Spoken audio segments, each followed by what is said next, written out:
Welcome back to another story on Infidelity Tales Lab.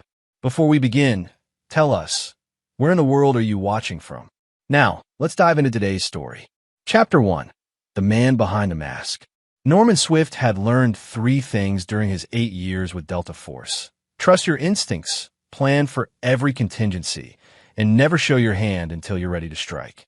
Now, at 34, running his private security consulting firm, those lessons served him in different ways. He stood in his home office, reviewing security protocols for a client, when he heard the familiar patter of small feet. 6-year-old Cassie appeared in the doorway, clutching her worn stuffed rabbit. "Daddy, can we go to the toy store? Mommy said you promised." Norman smiled, minimizing the classified document on his screen. "I did, didn't I? Let me check on your mom and the twins first." He found Dana in the nursery, hovering over the twin bassinets where 3-month-old Emma and Ethan slept. His wife's auburn hair was pulled back, and she wore the expensive athleisure where she'd taken a buying lately. Their savings had taken a hit, but Norman figured she deserved it after the difficult pregnancy. "Heading out with Cassie for an hour," Norman said. "Need anything?" Dana jumped slightly, as if caught. "No, I'm fine.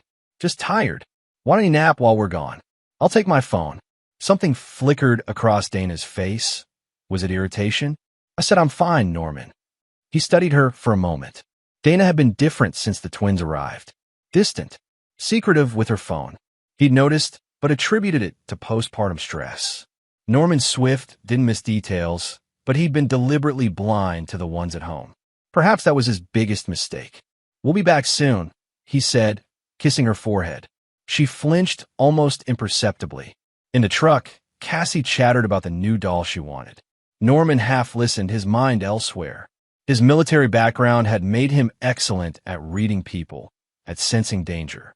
The instincts that had kept him alive in Fallujah were screaming now, but he couldn't identify the threat.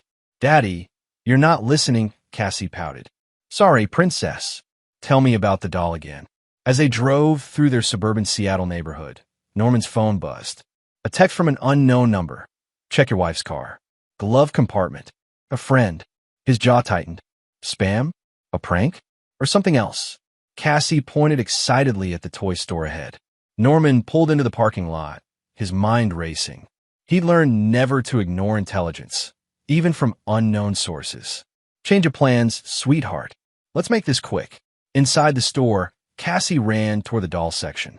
Norman stayed close, but his thoughts were miles away, back at that house, with that text message, with Dana's strange behavior. He'd been deployed to combat zones with clearer situations than his own marriage had become. His phone buzzed again. This time a photo. Grainy, taken through a window. His house. His bedroom. Dana, not alone. Norman's blood ran cold. The man in the photo was younger, muscular, familiar somehow. Then it clicked. Ricky Stanton, the personal trainer from Dana's gym. The one she'd mentioned casually a few months ago. "Daddy, look." Cassie held up a doll with glassy eyes. Norman forced a smile, bought the toy, and guided Cassie back to the truck. His training kicked in. Assess, analyze, act. No emotion yet. Just cold calculation. They were 5 minutes from home when it happened. Cassie, playing with her new doll in the back seat, suddenly went rigid. Her face drained of color. "Dad, go back," she screamed. "Now!" Norman's hands tightened on the wheel. "What's wrong?" "The babies." Cassie's voice rose to a shriek. "Daddy, the babies. Something's wrong. I can feel it." People said children were perceptive, that they sensed things adults missed. Norman had always dismissed it as superstition. But Cassie's terror was real, and combined with everything else, the text, the photo, Dana's behavior, his instincts roared to life. He executed a perfect U-turn, tires screeching. The truck accelerated. 40, 50, 60. "Hold on, Cassie." His daughter was crying now, repeating the babies over and over. Norman's mind raced through scenarios, each worse than the last. He grabbed his phone, called Dana. No answer. Called again. Nothing. The house came into view. Dana's SUV sat in the driveway. Next to it, a black Dodge Charger he didn't recognize. Norman's blood turned to ice. He slammed on the brakes, threw the truck into park. "Cassie, stay in the car. Lock the doors. Don't open them for anyone but me." Daddy, now! He sprinted to the front door. Unlocked. Inside, the house was silent. Too silent. Norman moved like he had in Kandahar, checking corners, controlling his breathing. The nursery door was open. Empty. The bassinets were undisturbed, but Emma and Ethan were gone. Downstairs, he heard voices. The basement. Norman descended the stairs, each step measured and silent. At the bottom, he heard Dana's voice, strained and urgent. I can't do this, Ricky. They're my babies. We talked about this. A male voice. Ricky Stanton. You want to be with me, this is the price. They disappear, tragic accident. You collect the insurance, and we're set for life. Norman's vision narrowed. The basement was finished, with a small bathroom off to the side. Through the crack in the door, he saw them. Dana held Emma. Ricky held Ethan. And between them sat a bathtub, already filled with water. They were going to drown his children. Make it look like Dana had stepped away for one moment. A tragic accident. Everything in Norman wanted to burst through that door. But he didn't. Because Norman Swift didn't react, he responded. And his response would be calculated, thorough, and devastating. He pulled out his phone, started recording, and waited for them to say more. Chapter 2. Evidence and Fury. Norman Swift's finger hovered over the record button as rage threatened to overwhelm his tactical training. Through the bathroom door, he watched his wife, the woman he'd trusted with everything, hold their infant daughter over a bathtub full of water while discussing murder with her lover. The police will buy it, Ricky said, adjusting Ethan in his arms. Postpartum depression. You've been documenting it with your therapist, right? Yes, but Dana's voice cracked. Maybe there's another way. We could just leave, take the kids, and live on what? Ricky snapped. Your husband's had everything tied up in that business.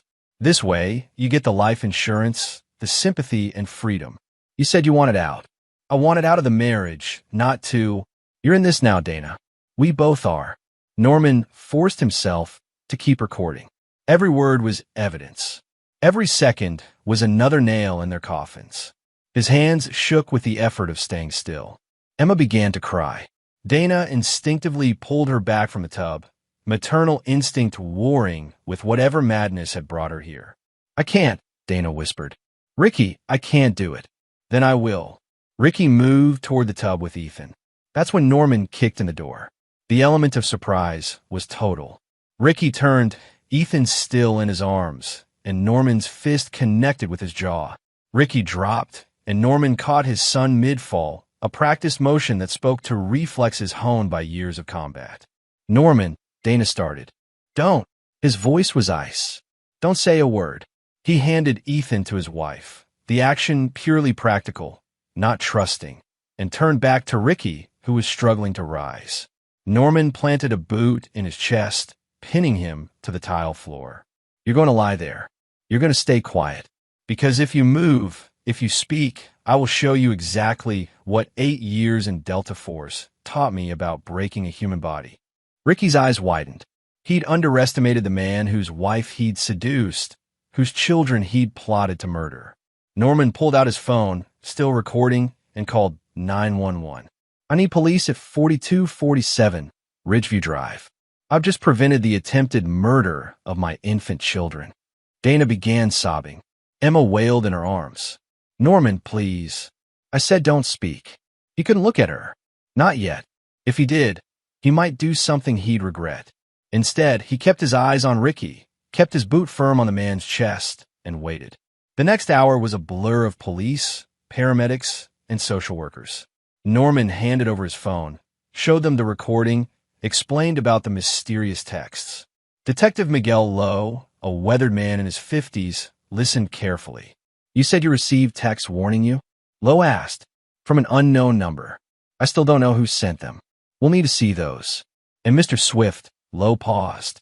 I need to know if you assaulted Mr. Stanton before or after you had reason to believe your children were in immediate danger. Norman's eyes never wavered. I entered my home and found my children in the arms of an intruder near a filled bathtub.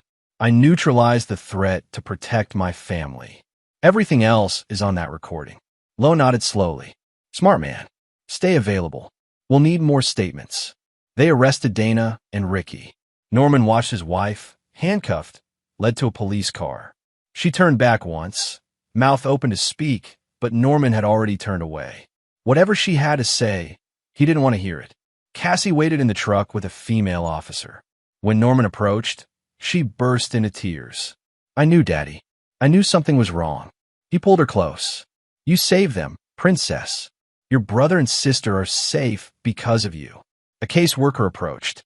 "Mr. Swift, we need to do a safety assessment, but given the circumstances and your cooperation, we're comfortable releasing the twins to your care. You'll need to arrange for help." "Already done," Norman lied. "But it will be done." He'd call in every favor, hire whoever he needed. His children would be safe. By the time he got the twins home, secure the house, and put all 3 children to bed, it was past midnight.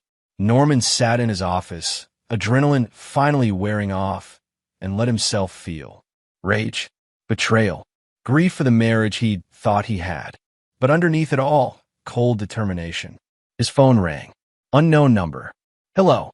Norman Swift." A woman's voice, vaguely familiar. "We haven't met, but I think we should talk." "Who is this?"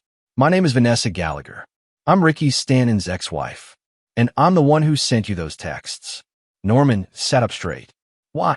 "Because that bastard tried to do the same thing to me 3 years ago. Only back then, I didn't have proof, and no one believed me. I've been watching him ever since, waiting for him to show his pattern again. When I saw him with your wife, I knew history was repeating itself." "You have proof?" "About what he tried to do to you. I have files, documentation, things I've been collecting." "And Mr. Swift? There's something else you need to know about Ricky Stanton. He's not just a narcissistic sociopath. He's done this before to other women, other families. Your wife isn't his first target. She's his third." Norman's mind began calculating. "I need to see everything you have. Meet me tomorrow." "But Mr. Swift, your wife might have been manipulated, but she still chose to go along with it. Don't let sympathy cloud your judgment." "Trust me," Norman said, his voice hard. "I have no sympathy left." Chapter 3. The Pattern Revealed. Norman met Vanessa Gallagher at a coffee shop in downtown Seattle, away from his neighborhood. She was in her early 30s, professional-looking, with sharp eyes that had seen too much. "Thank you for meeting me," she said, sliding a thick folder across the table. "And for not hanging up on me last night." Norman opened the folder. Inside were photographs, documents, newspaper clippings. His blood ran cold as he read. "Jessica Martinez," Vanessa said, pointing to the first section. 19. Met Ricky at a gym in Portland. She was married, 2 kids. Within 6 months, she was convinced her husband was abusive. He wasn't, and that she needed to be with Ricky. Her husband died in a convenient hiking accident. "Convenient," Norman repeated. Ricky was her alibi, but a few details never added up. The husband was an experienced hiker. The fall didn't match the terrain, but there wasn't enough evidence to charge anyone. Jessica got the life insurance, immediately moved in with Ricky. "And you?" Vanessa's jaw tightened. "I was target number 2. 2021, we were married. I had a daughter from a previous relationship. Ricky was patient, played the doting stepfather. Then I got pregnant with his child, a son. That's when things changed. She pulled out more documents. He started isolating me from my family. Convinced me my ex-husband was dangerous. Then one day, I came home early and caught him trying to smother my daughter with a pillow. She was 5. Norman's fists clenched. He said it was an accident, that she'd had something over her face, and he was trying to help. But I knew. I filed for divorce, got a restraining order. But when I went to the police about what he'd tried to do, they said it was he said, she said. Not enough evidence. I miscarried our son from stress. Ricky walked away clean. How'd he end up with Dana? I've been tracking him since then. He targets women with assets, with families. Always at the gym, he's a personal trainer, has access to vulnerable people. Your wife fit his pattern. Married to a successful man, multiple children, feeling overwhelmed. He's a predator, Mr. Swift. He finds weakness and exploits it. Norman studied the files. You said Jessica Martinez's husband died. Are you suggesting? I'm suggesting Ricky is very good at making murder look like accidents. And I'm suggesting your wife was being groomed to help him do it again. She's still responsible. Absolutely. But understanding his method might help you deal with the situation. Norman looked up. What do you want from me? Vanessa leaned forward. Justice. Real justice. The legal system failed me. It failed Jessica Martinez's husband. I've spent 3 years building this case, but I can't get anyone to listen. You have evidence. You have that recording. But Mr. Swift, you need to know, Ricky's father is Judge Walter Stanton, King County Superior Court. That's why he's gotten away with this for so long. The pieces clicked into place. Connected. Very. And if you're not careful, your evidence might disappear, your recording might become inadmissible, and Ricky might walk. Norman's Delta Force training had taught him that sometimes the enemy had advantages: terrain, numbers, intelligence. The key was turning those advantages against them. Judge Walter Stanton thought his son was protected. That was about to become his greatest vulnerability. Ms. Gallagher, can I keep these files? They're copies. Everything's backed up in 3 locations. Smart. One more question. How did you get my number? How were you watching my house? I hired a private investigator 6 months ago when I spotted Ricky with your wife at the gym. I've been documenting everything. The PI is former Seattle PD, retired clean. His name is Wes Thompson. He owes me nothing and won't lie for me, but he'll testify to what he saw. Wes Thompson. The name rang a bell. Wait, Wes Thompson from the 75th Ranger Regiment. Vanessa blinked. You know him? We served together in Afghanistan. Small world. Or fate, Vanessa said. Will you help me take Ricky down? Really down, not just slap on the wrist down. Norman thought about his children, about Dana's betrayal, about Ricky's pattern of destruction. He thought about the recording he'd made, about evidence and legal proceedings, and the possibility that somehow, some way, Ricky might slip through the cracks. Then he thought about what he was really good at: strategy, planning, execution. Yes, he said, but not through the courts alone. They'll charge him, try him, but with his father's influence? He might get a plea deal, reduced sentence. 5 to 10 years, maybe. Out in 3 with good behavior. What are you suggesting? Norman's eyes were cold. I'm suggesting we ensure he faces real consequences. Legal ones, yes, but also personal ones. The kind that stick. I'm listening. First, I need to talk to Wes. Then I need you to introduce me to Jessica Martinez, if she's willing. I want to know everything about how Ricky operates. Every detail. Every pattern. She's willing. She's been waiting for someone to stop him. Good. Because I'm not just going to stop him, Ms. Gallagher. I'm going to dismantle him. His reputation, his freedom, his protection, his future. Everything he's built his life on. When I'm done, Ricky Stanton won't just be in prison. He'll be a cautionary tale. Vanessa smiled for the first time. I was hoping you'd say that. One condition, Norman said. Everything we do stays legal. I won't let him turn me into a criminal. But within the bounds of the law, I will be merciless. Agreed. They shook hands. As Norman left the coffee shop, he made 3 calls. First to Wes Thompson, who answered on the second ring and greeted him with surprised warmth. Second to his attorney, who he needed to prepare for the coming legal battle. Third to his accountant, because he was going to need resources. His phone buzzed with a text from Dana's number, sent from jail. Norman, please let me explain. It's not what you think. I never would have hurt them. He manipulated me. Please, I need you. Norman deleted it without responding. She wanted understanding, forgiveness, a chance to explain. She'd get none of those things. What she would get was exactly what she deserved. At home, his mother-in-law, Margie Nicholson, had arrived to help with the children. She was pale, shocked by her daughter's arrest. Norman, I don't understand. Neither do I, Margie. But right now, I need help with the kids. Can you do that? Of course. Dana says. I don't care what Dana says. Margie flinched. She's still my daughter. And Emma, Ethan, and Cassie are mine. They're my priority. If you can't accept that, I'll find someone else. She nodded slowly. I understand. Norman went to the nursery, where the twins slept peacefully, unaware of how close they'd come to death. Cassie appeared in the doorway. Is Mommy coming home? No, Princess. Not for a long time. Good, Cassie said, with the brutal honesty of a 6-year-old. I don't want her here. She was going to hurt Emma and Ethan. Norman pulled her close. You're very brave and very smart. Will we be okay? Yes, Norman said, and he meant it. We'll be better than okay. I promise. That night, after the children were asleep, Norman sat in his office and began planning. He had 3 objectives: ensure Ricky and Dana faced maximum legal consequences, expose Judge Stanton's corruption, and protect any future victims from Ricky's pattern. He opened his laptop and began typing. By dawn, he had a strategy. It was comprehensive, ruthless, and entirely legal. Ricky Stanton had made one critical mistake. He'd targeted a man who understood warfare, and Norman Swift never lost a battle he'd properly prepared for. Chapter 4, Building the Arsenal. Wes Thompson arrived at Norman's house at 8 a.m., carrying 3 boxes of files and a laptop.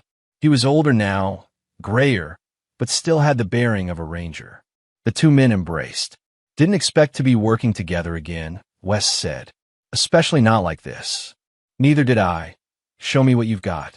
They spent the morning in Norman's office, going through surveillance footage, photographs, financial records. Wes had been thorough. I started watching Ricky 6 months ago when Vanessa hired me, Wes explained. I didn't know you then. Didn't make the connection until she mentioned your name. Here's what I found. The evidence was damning. Ricky had been meeting Dana at a motel twice a week for 3 months. He convinced her to take out $1 million life insurance policy on the twins, with Dana as the beneficiary. He'd researched drowning accidents, visited websites about postpartum depression, created a digital trail that would support their cover story. He's methodical, Norman observed, like a serial killer planning his next hit. Because that's what he is, Norman. The law might not call it that, but he's killed before, and he was about to do it again. Norman pulled up Dana's phone records. He'd gotten a court order for them that morning. Look at this. Ricky called her 17 times the day before yesterday. The day I caught them. Pressure. Making sure she was committed. Or scared she'd back out. Norman leaned back. What do we know about Judge Stanton? Wes's expression darkened. Walter Stanton has been covering for his son for a decade. Not just the murder attempts, smaller things too. DUIs that vanished, assault charges that got dropped. He's untouchable because of his position. Everyone's touchable if you know where to press. What are you thinking? Norman pulled up a file on his laptop. I've been doing my own research. Judge Stanton has been involved in several cases where he showed unusual leniency to defendants with certain characteristics. Rich families, connected lawyers, similar socioeconomic background to his own. Corrupt or biased. Either way, it's a pattern. The Washington State Commission on Judicial Conduct would be interested. That's long game. What about right now? Right now, I need to talk to Jessica Martinez. Can you arrange it? Already done. She'll be here at noon. Jessica Martinez arrived exactly on time. She was small, dark-haired, with haunted eyes that had seen too much. She shook Norman's hand with surprising strength. Thank you for agreeing to meet, Norman said. Thank you for stopping him before he did it again. Jessica sat down, composed but clearly nervous. Vanessa told me you wanted to know about my husband's death. Only if you're comfortable. I'm not comfortable, but I'm ready. She pulled out her own folder. My husband, Carlos, died on Mount Rainier in 2019. Official verdict, accidental fall. But Carlos had climbed that mountain a dozen times. He knew every trail, every dangerous spot. You think Ricky pushed him? I know he did. Carlos went up with Ricky. They'd become friends, or so I thought. Ricky convinced me that Carlos and I needed time apart. That Carlos was too controlling. None of it was true, but I was lonely, vulnerable after our second child, and Ricky was persuasive. What evidence do you have? Carlos's climbing gear was tampered with. Not obviously, but I had it examined by an expert after the fact. The carabiner showed signs of intentional weakening. It would hold for most of the climb, then fail at a critical moment.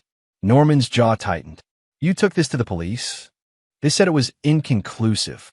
Could have been wear and tear. Could have been manufacturing defect. Carlos had bought the gear 6 months earlier. But I know Ricky had access to it. He'd been to our house dozens of times. Where's the gear now? In a storage unit. I couldn't bear to throw it away. and I couldn't keep it in my house. Jessica, would you be willing to let me have it examined by a different expert? Someone with military forensics experience. She nodded. Anything that helps.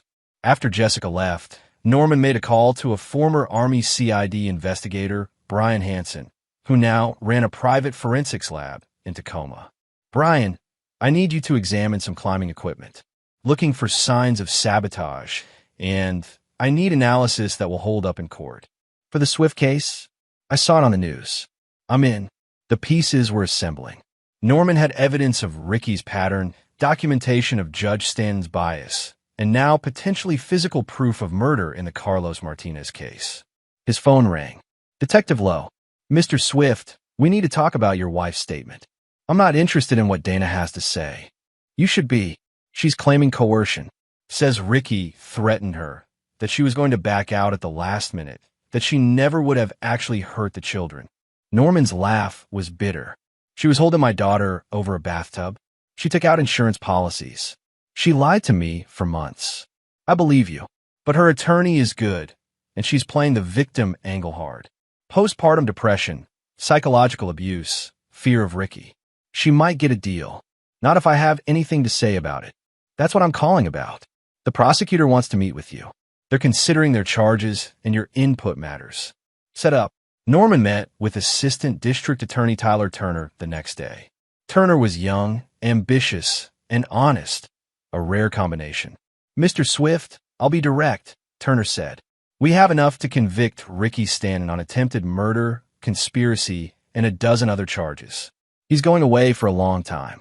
And Dana, that's more complicated.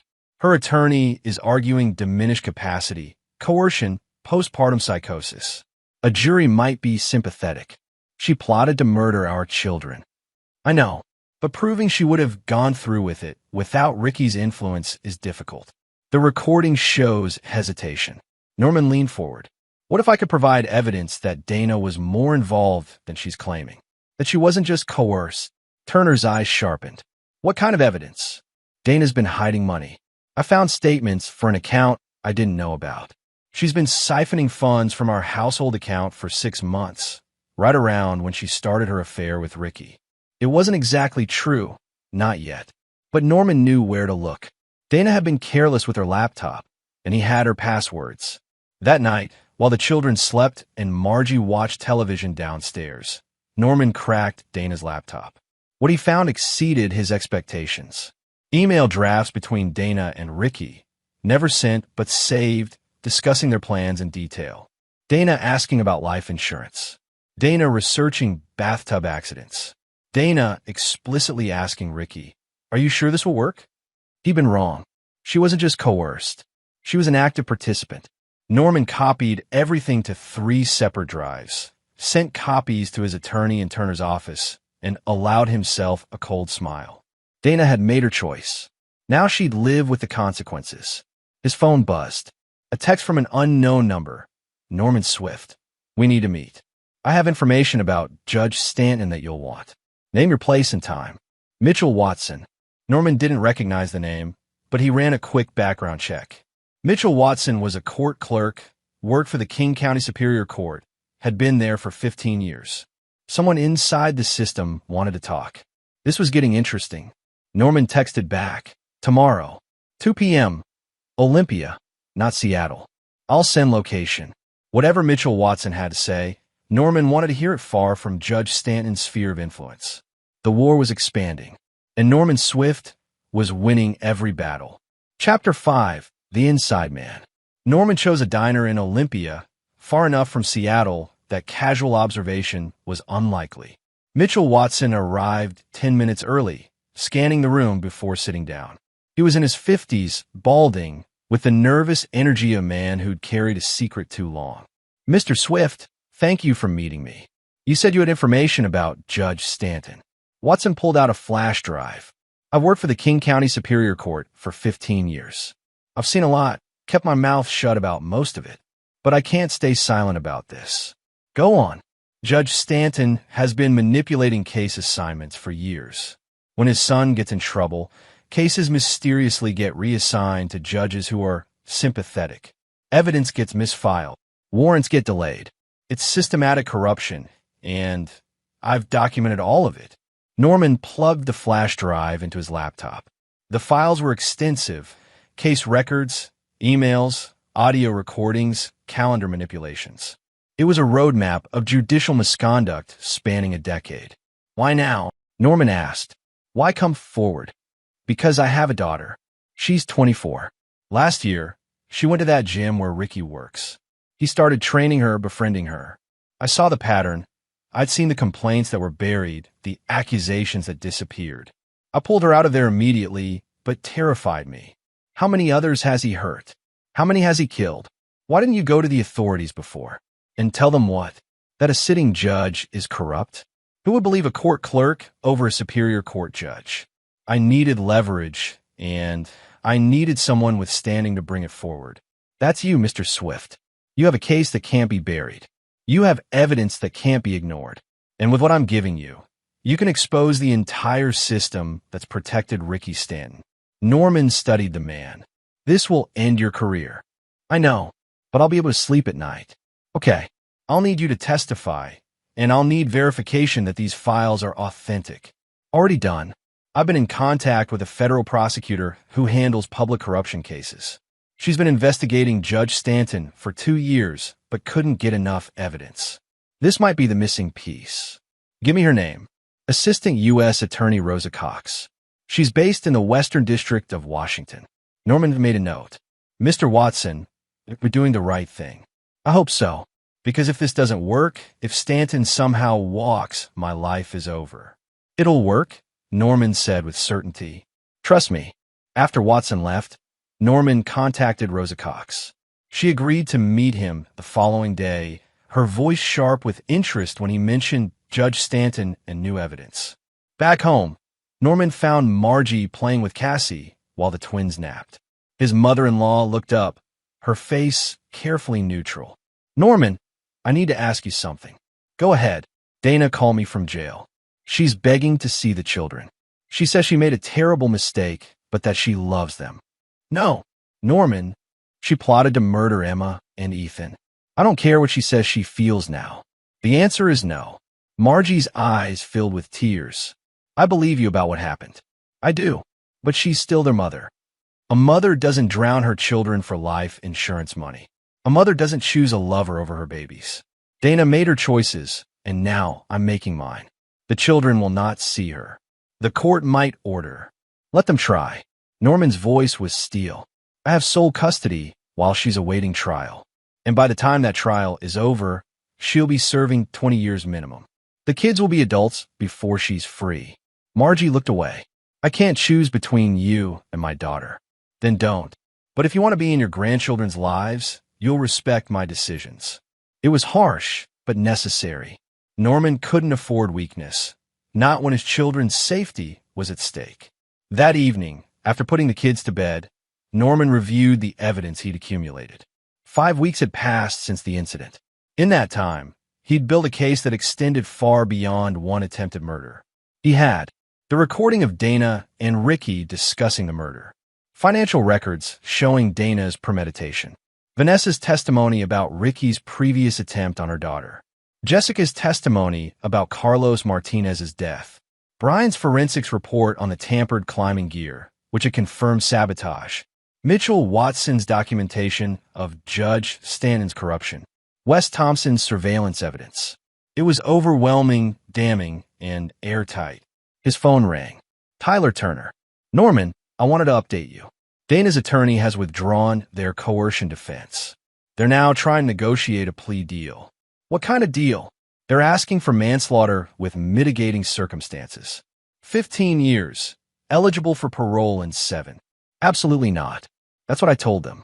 We're going to trial on all counts. With the evidence you've provided, we're confident we can get attempted murder convictions for both defendants." "What's Ricky's attorney saying?" "Claiming his client was just having an affair, that Dana was the unstable one, that he tried to stop her at the last minute." "It's nonsense, but they'll try it." "Not if the jury hears about Carlos Martinez. We're working on getting that admitted. If we can show prior bad acts, prior pattern, it'll devastate their defense." Norman smiled. "Keep me updated." The next call was from Rosa Cox, the federal prosecutor. Mr. Swift, I've reviewed the materials Mitchell Watson provided, and I've cross-referenced them with my own investigation. We have enough to convene a federal grand jury. Judge Stanton will be indicted on corruption charges within a month. Will he be removed from the bench? Immediately upon indictment. He'll be suspended pending trial. And his ability to influence his son's case? Gone. It's already been reassigned to Judge Cecilia Best, and she's known for being tough but fair. Ricky Stanton will not get special treatment in her courtroom. Everything was falling into place. Norman allowed himself a moment of satisfaction before moving to the next phase. He called Vanessa Gallagher. It's time for the media angle. Are you ready? I've been ready for 3 years. Good. I've arranged an interview with a journalist from the Seattle Times. She's done investigative pieces on judicial corruption before. You, me, and Jessica will all talk on the record. When this story breaks, public pressure will ensure that no one in the system can help Ricky Stanton walk away. You're thorough, I'll give you that. I don't leave loose ends. The interview happened 2 days later. The journalist, Kathy Hughes, was a Pulitzer nominee with a reputation for fearlessness. She listened to their stories, reviewed the evidence, and her expression grew darker with each revelation. This is going to be explosive, she said, but I need to verify everything independently. It'll take me 2 weeks to do the background work. Take the time, Norman said. Do it right. While Kathy worked on the story, Norman focused on his children. Cassie had started having nightmares about the bathtub. He arranged for her to see a child psychologist, Dr. Amelia Torres, who specialized in trauma. Your daughter is remarkably resilient, Dr. Torres told him after the 3rd session. But she needs to know she's safe, that she did nothing wrong, and that you're not going anywhere. She knows that. Does she? Children internalize things differently than adults. She might blame herself for not warning you sooner, for not preventing it entirely. Norman felt a pang of guilt. He'd been so focused on revenge that he hadn't fully considered Cassie's emotional state. That night, he sat with her before bed. Princess, I want you to know something. What happened wasn't your fault. You saved Emma and Ethan. You're a hero, but I almost didn't say anything. I almost stayed quiet. But you didn't. You trusted your instincts, and you spoke up. That took courage. Are you mad at me? Mad at you? Cassie, I'm proud of you. So proud.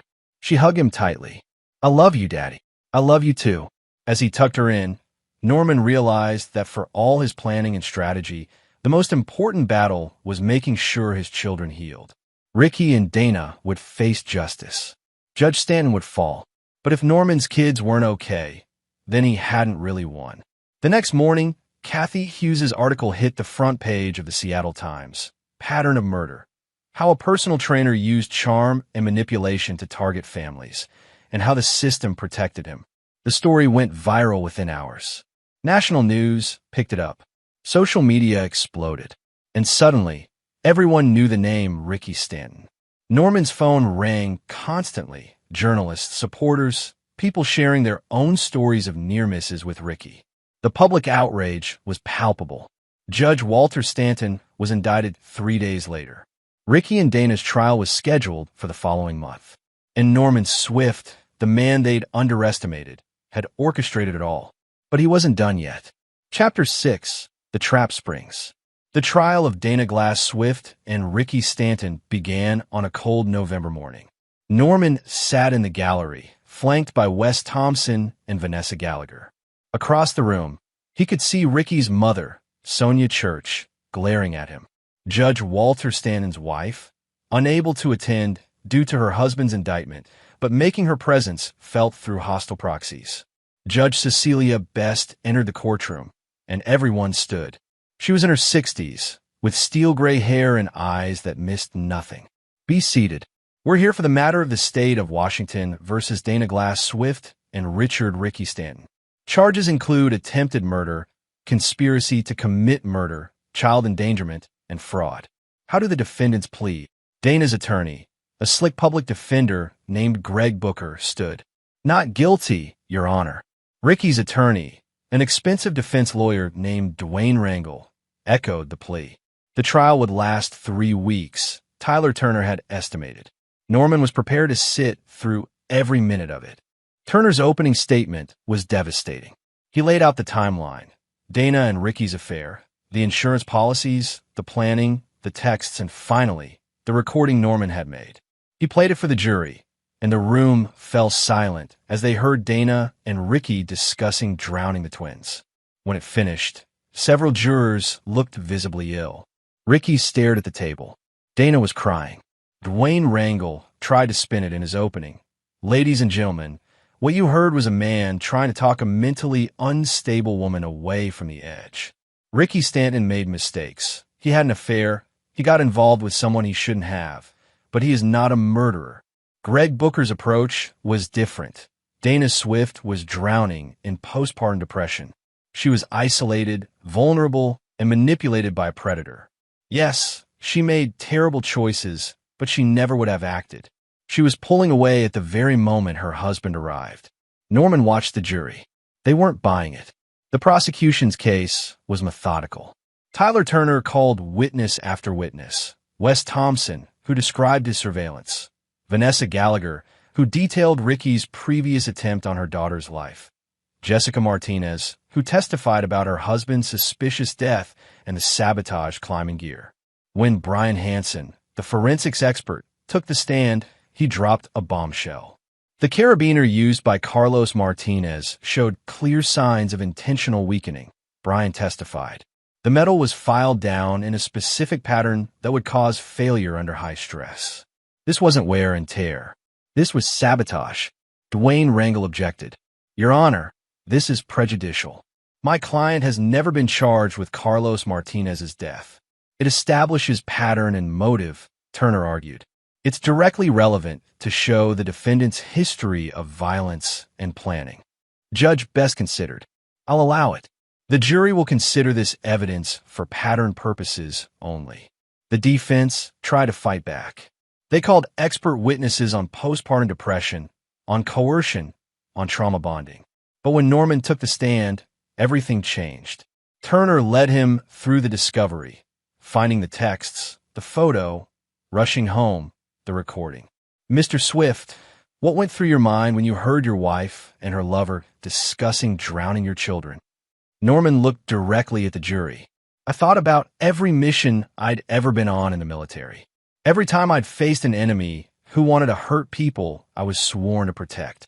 And I realized that the enemy wasn't overseas. The enemy was in my home, holding my babies. What did you do? I documented it. I recorded it. I made sure that when I acted, there would be no doubt about what I'd found. Because I knew that Dana would claim she was coerced, that Ricky would claim innocence. I knew they'd lie, so I made sure the truth was undeniable. Did you love your wife? I thought I did. I love who I thought she was. But that woman doesn't exist. The real Dana chose money and a lover over our children. On cross-examination, Greg Booker tried to shake him. Mr. Swift, isn't it true that you suspected your wife was having an affair before that day? I suspected something was wrong. And you didn't try to talk to her? Seek counseling? Save your marriage.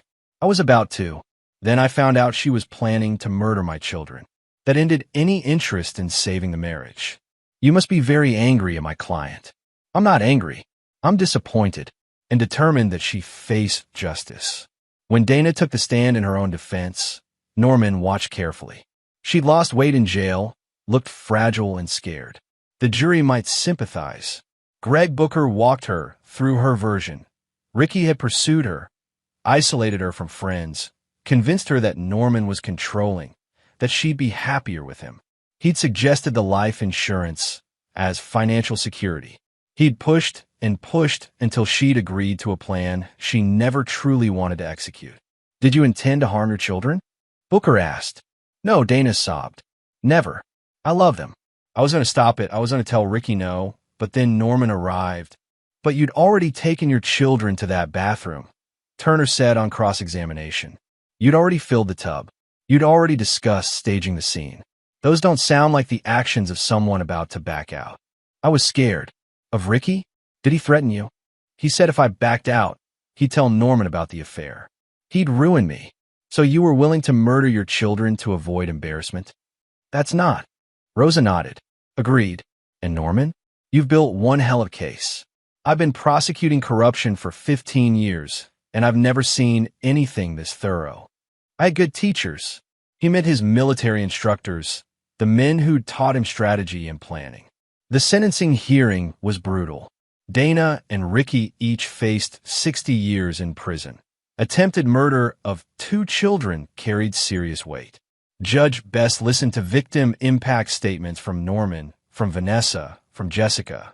When it was Norman's turn, he stood and faced Dana directly. You were my wife. I trusted you with everything. With my heart, my home, my children.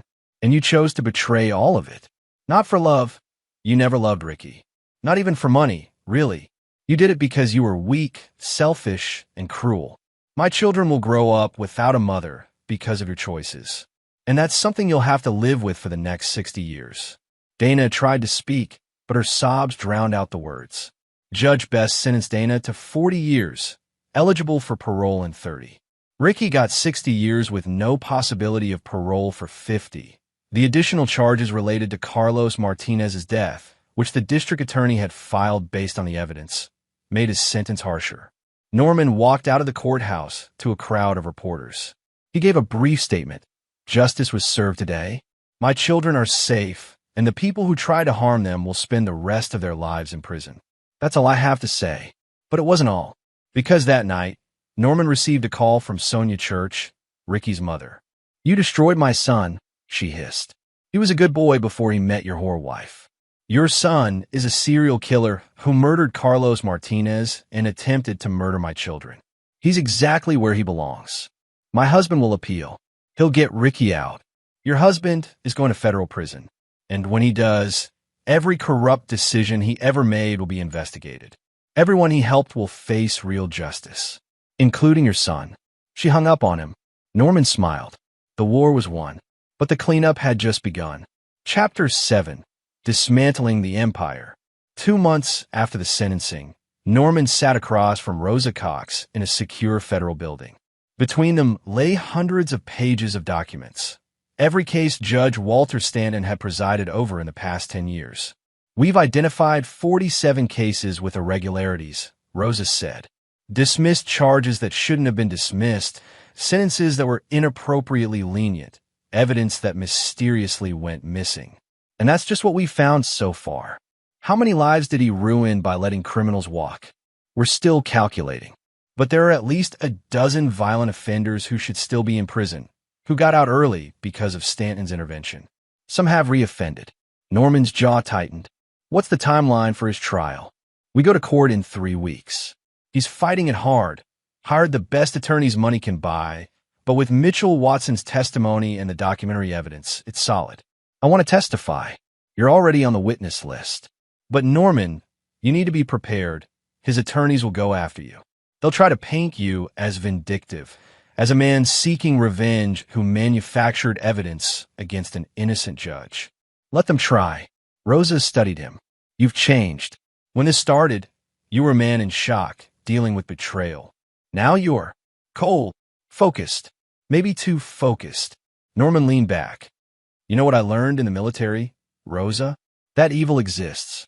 That some people are genuinely bad, not misunderstood or troubled or victims themselves. Just bad. And when you're fighting evil, you don't hold back. You destroy it completely, or it comes back to hurt someone else. Is that what this is? Destroying evil. It's protecting the next victim. Ricky Stanton would have moved on from Dana eventually, found another vulnerable woman, planned another murder. Judge Stanton would have kept protecting criminals, kept corrupting the system. I'm not just getting revenge. I'm preventing future harm. Rosa nodded slowly. Then let's finish this. The trial of Judge Walter Stanton was everything Norman expected. Brutal, public, and damning. The prosecution laid out years of corruption in excruciating detail. Mitchell Watson testified for 3 days, walking the jury through case after case of manipulation. Judge Stanton would call me into his chambers. Mitchell testified. He'd ask about case files, about scheduling, about which judges were handling which cases. Then, mysteriously, cases involving his son or his son's friends would get reassigned. Evidence would be misplaced in the clerk's office. Discovery deadlines would be extended indefinitely. Did you comply with these requests? Rosa asked. At first, I didn't realize what was happening. Later, when I understood, I felt trapped. He was a superior court judge. I was a clerk. Who would believe me? What changed? His son almost killed 3 babies. That's when I realized my silence was costing lives. When Norman took the stand, Stanton's lead attorney, Les Garrett, came at him aggressively. Mr. Swift, you have a vendetta against my client, don't you? I have a commitment to justice. You blame Judge Stanton for his son's actions. I blame Judge Stanton for enabling his son's actions, for creating a system where Ricky believed he was untouchable, for corrupting the court to protect a murderer. You have no evidence Judge Stanton knew about his son's crimes. I have evidence that he systematically protected his son from consequences for a decade. Whether he knew about the murders specifically doesn't matter. He knew his son was dangerous, and he kept setting him free.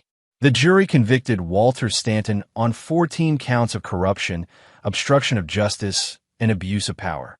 His sentence, 20 years federal prison, with forfeiture of his pension and permanent disbarment. Norman watched as they led the disgraced judge away in handcuffs. Sonia Church screamed from the gallery. Security removed her. But Norman's work still wasn't done. He'd been contacted by the Washington State Bar Association, by the Innocence Project, by victims' rights groups. They wanted his help reviewing cases, identifying other victims of the Stanton corruption, ensuring that justice was retroactively applied. Norman agreed to all of it. He also started a foundation, the Carlos Martinez Memorial Fund, dedicated to supporting families of murder victims and funding investigation into cold cases. Jessica Martinez joined the board. So did Vanessa Gallagher. You're doing more than just getting revenge, Vanessa said at their first board meeting. You're building something positive. Revenge was never the point, Norman replied. Justice was. And justice doesn't end with a trial. 6 months after the sentencing, Norman received a letter from Dana. He almost threw it away unopened, but curiosity won. Norman, I know you'll never forgive me. I don't deserve forgiveness. But I need you to know that every day in here, I think about what I almost did. What I did do, the betrayal, the lies, the unforgivable plan. You were right about Ricky. He manipulated me, but I let myself be manipulated because some part of me wanted what he offered. Escape, excitement, a different life. I was selfish and stupid and cruel. I don't expect you to show this to the kids. They shouldn't know their mother was a monster. But someday, if they ask about me, tell them I love them. Even at the end, even in that bathroom, some part of me loved them. It just wasn't enough to overcome the terrible person I'd become. I hope you find someone worthy of you. Someone who sees what I was too blind to see. That you're a good man, a good father, and the kind of person who fights for what's right even when it costs him everything. I'm sorry isn't enough, but I'm sorry anyway. Dana. Norman read it twice, then filed it away. Maybe someday the kids would want to see it. Maybe not. He'd let them decide when they were old enough. His phone rang. Tyler Turner. Norman, thought you'd want to know. The district attorney is reopening the Carlos Martinez case based on the evidence from Ricky's trial. They're charging him with first-degree murder. Even though he's already serving life, Jessica deserves that vindication. Good. She deserves justice. You know, when this started, I thought it was just another domestic incident. Awful, but contained. Instead, you turn it into the biggest corruption case in state history. I just follow the evidence. You did more than that. You dismantled an entire criminal enterprise. How does that feel? Norman looked around his office, at the photos of his children, at the commendations from victims' groups, at the newspaper clippings documenting the fall of the Stanton family. It feels like I did my job, he said. Protected my family and made sure others would be protected too. But late at night, when the house was quiet and the children slept, Norman sometimes wondered if he'd gone too far. If he'd become too cold, too focused on destruction. Then he'd check on Emma and Ethan in their cribs, watch them breathe peacefully, and remember how close they'd come to dying. And he knew he'd done exactly what needed to be done. No more and no less. Chapter 8. Echoes and Aftermath. 1 year after the trial, Norman stood in his backyard watching Cassie push her younger siblings on the swing set. Emma and Ethan were walking now, babbling in their own twin language, blissfully unaware of what had almost happened to them. Dr. Amelia Torres had signed off on Cassie's treatment 6 months ago. The nightmares had stopped. The anxiety had faded. His daughter was resilient, stronger than he'd known. "They're beautiful," a voice said behind him. Norman turned to find Vanessa Gallagher at the back gate. He'd invited her to the twins' first birthday party. She'd become an unexpected friend through this ordeal. "They are," Norman agreed. "Every day I'm grateful they're here." "Have you heard about Ricky's appeal?" "It was denied last week. Federal Circuit upheld the conviction. He'll die in prison." "Good." Vanessa watched the children play. "You know, when this started, I just wanted him stopped. I wanted him to pay. But you did more than that. You changed the system. The system's still broken, but maybe it's a little less broken than before." "The Stanton law passed last month," Vanessa reminded him. "Mandatory review of all cases when judicial misconduct is found. Automatic disbarment for corruption. That's because of what you exposed." Norman shrugged. "I had help. You had determination. Most people would have stopped after getting their own justice. You kept going." The party was small. Wes Thompson and his wife, Jessica Martinez and her kids, Tyler Turner, Rosa Cox, Mitchell Watson. People who'd fought alongside Norman, who'd risked something to do the right thing. As they sang "Happy Birthday" and the twins demolished their cakes, Norman felt something he hadn't felt in a long time. Peace. Not happiness exactly. Too much had been lost for that, but contentment. His children were safe. The people who tried to hurt them were locked away. The system that had protected them was being reformed. Later, after the guests left, Norman tucked the twins into bed. They were still too young to understand, but he told them anyway. "Your mom loved you once. Maybe she still does, in whatever part of her remains human. But she made terrible choices, and she's paying for them. You'll grow up without her, and I'm sorry for that. But you'll grow up safe, loved, and surrounded by people who would never hurt you. That's what matters." Emma yawned. Ethan was already asleep. Norman kissed their foreheads and left the nursery.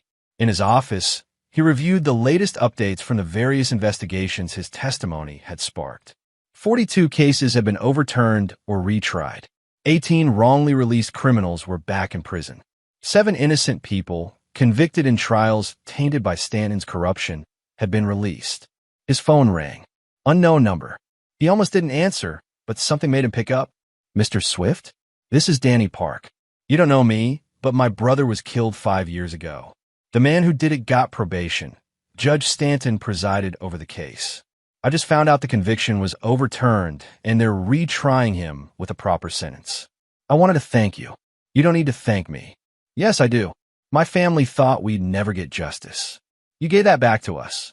After Danny Park hung up, Norman sat in silence. This was why he'd pushed so hard, gone so far. Not for revenge. That would have been satisfied with Dana and Ricky's convictions. But for this, for families like Danny Park's who'd been failed by a corrupt system, who'd been told that their pain didn't matter, who'd given up hope. A knock at his office door. Cassie stood there in her pajamas. "Can't sleep, princess?" "I had a question, Daddy." "Okay. Are you sad?" "About Mommy?" Norman considered lying, giving her a simple answer. But Cassie deserved truth. "I'm sad about who she could have been, about the family we could have had. But I'm not sad about the choices I made. I make them all again to keep you and your brother and sister safe." "I don't miss her," Cassie said quietly. "Is that bad?" "No, baby. It's honest. Maybe someday you'll feel differently. Maybe you won't. Either way is okay." She climbed into his lap, something she hadn't done in months. "I'm glad you're my dad. I'm glad you're my daughter." After tucking Cassie back into bed, Norman returned to his office and opened his laptop.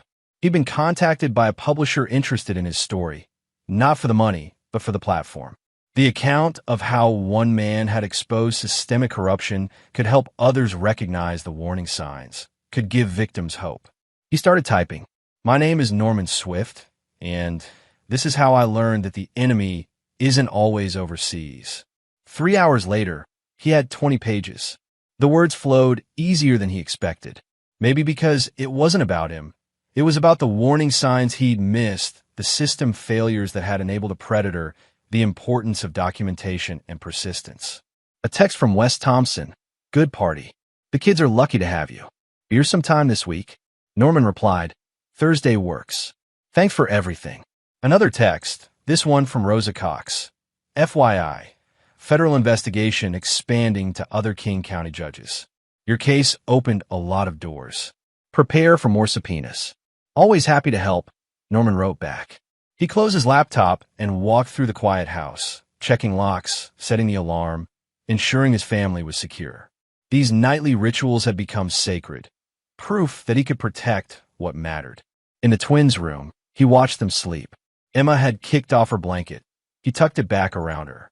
Ethan clutched his stuffed bear, peaceful and innocent. You'll never remember any of this, Norman whispered. You'll grow up thinking your mom just wasn't around, that she made bad choices. You won't remember that day in the basement, won't remember how close you came to not being here. That's good. That's how it should be. He thought about Dana's letter, still filed away in his desk. Maybe when they were adults, he'd show them. Or maybe he'd burn it. He hadn't decided yet. In his bedroom, Norman lay awake for a while, staring at the ceiling. He'd done what he set out to do. Protected his children, exposed corruption, ensured justice. But the cost had been steep.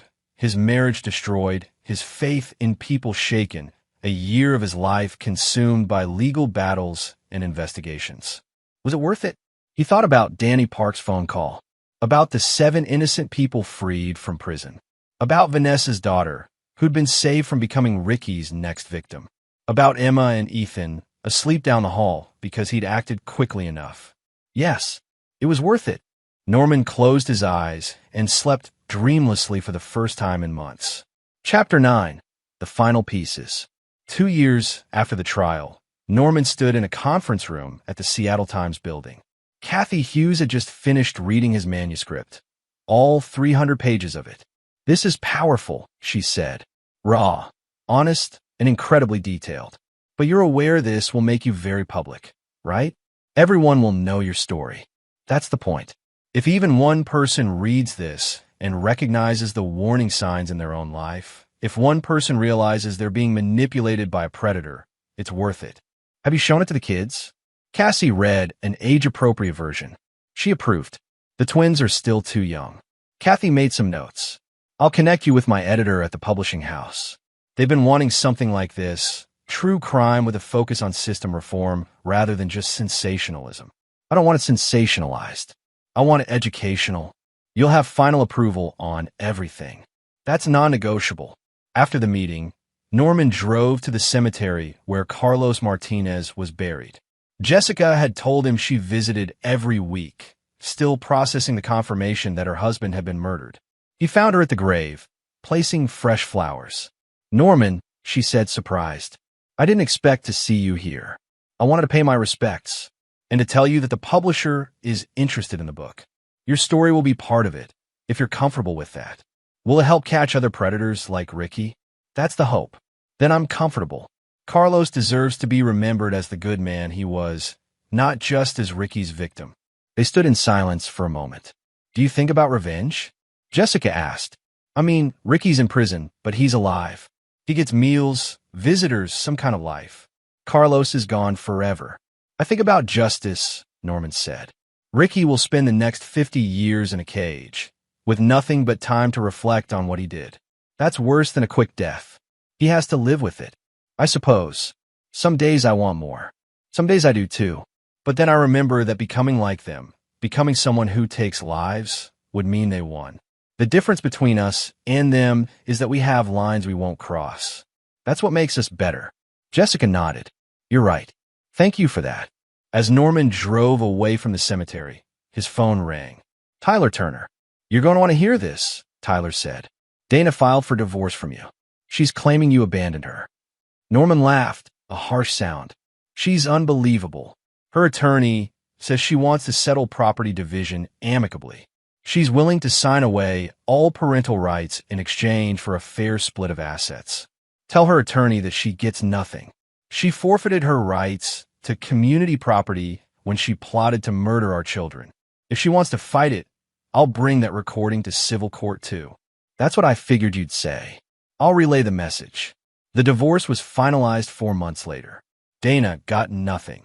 Norman's attorneys successfully argued that her criminal actions constituted grounds for forfeiture of all marital assets. She signed away her parental rights without comment, perhaps realizing she had no leverage left. Norman felt nothing when the papers were stamped. The woman he'd married was gone. Maybe she'd never existed at all. Meanwhile, the book was taking shape. Norman worked with a writer, a therapist, and legal counsel to ensure it was both honest and responsible.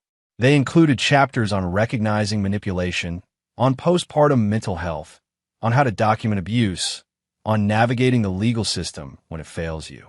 The Carlos Martinez Memorial Fund expanded its mission, now offering resources to survivors of manipulation and coercion. Vanessa ran the day-to-day operations. Jessica sat on the board. They'd helped 30 families in the first year, providing legal support, counseling, and advocacy. Norman's security consulting business had grown as well. He developed a specialty in personal protection and threat assessment, working with families who felt unsafe, with people who suspected they were being targeted. His military background and personal experience made him uniquely qualified.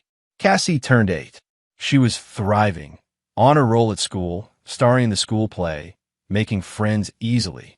The trauma had scarred her, but it hadn't broken her. Norman made sure she knew she was loved, protected, and believed.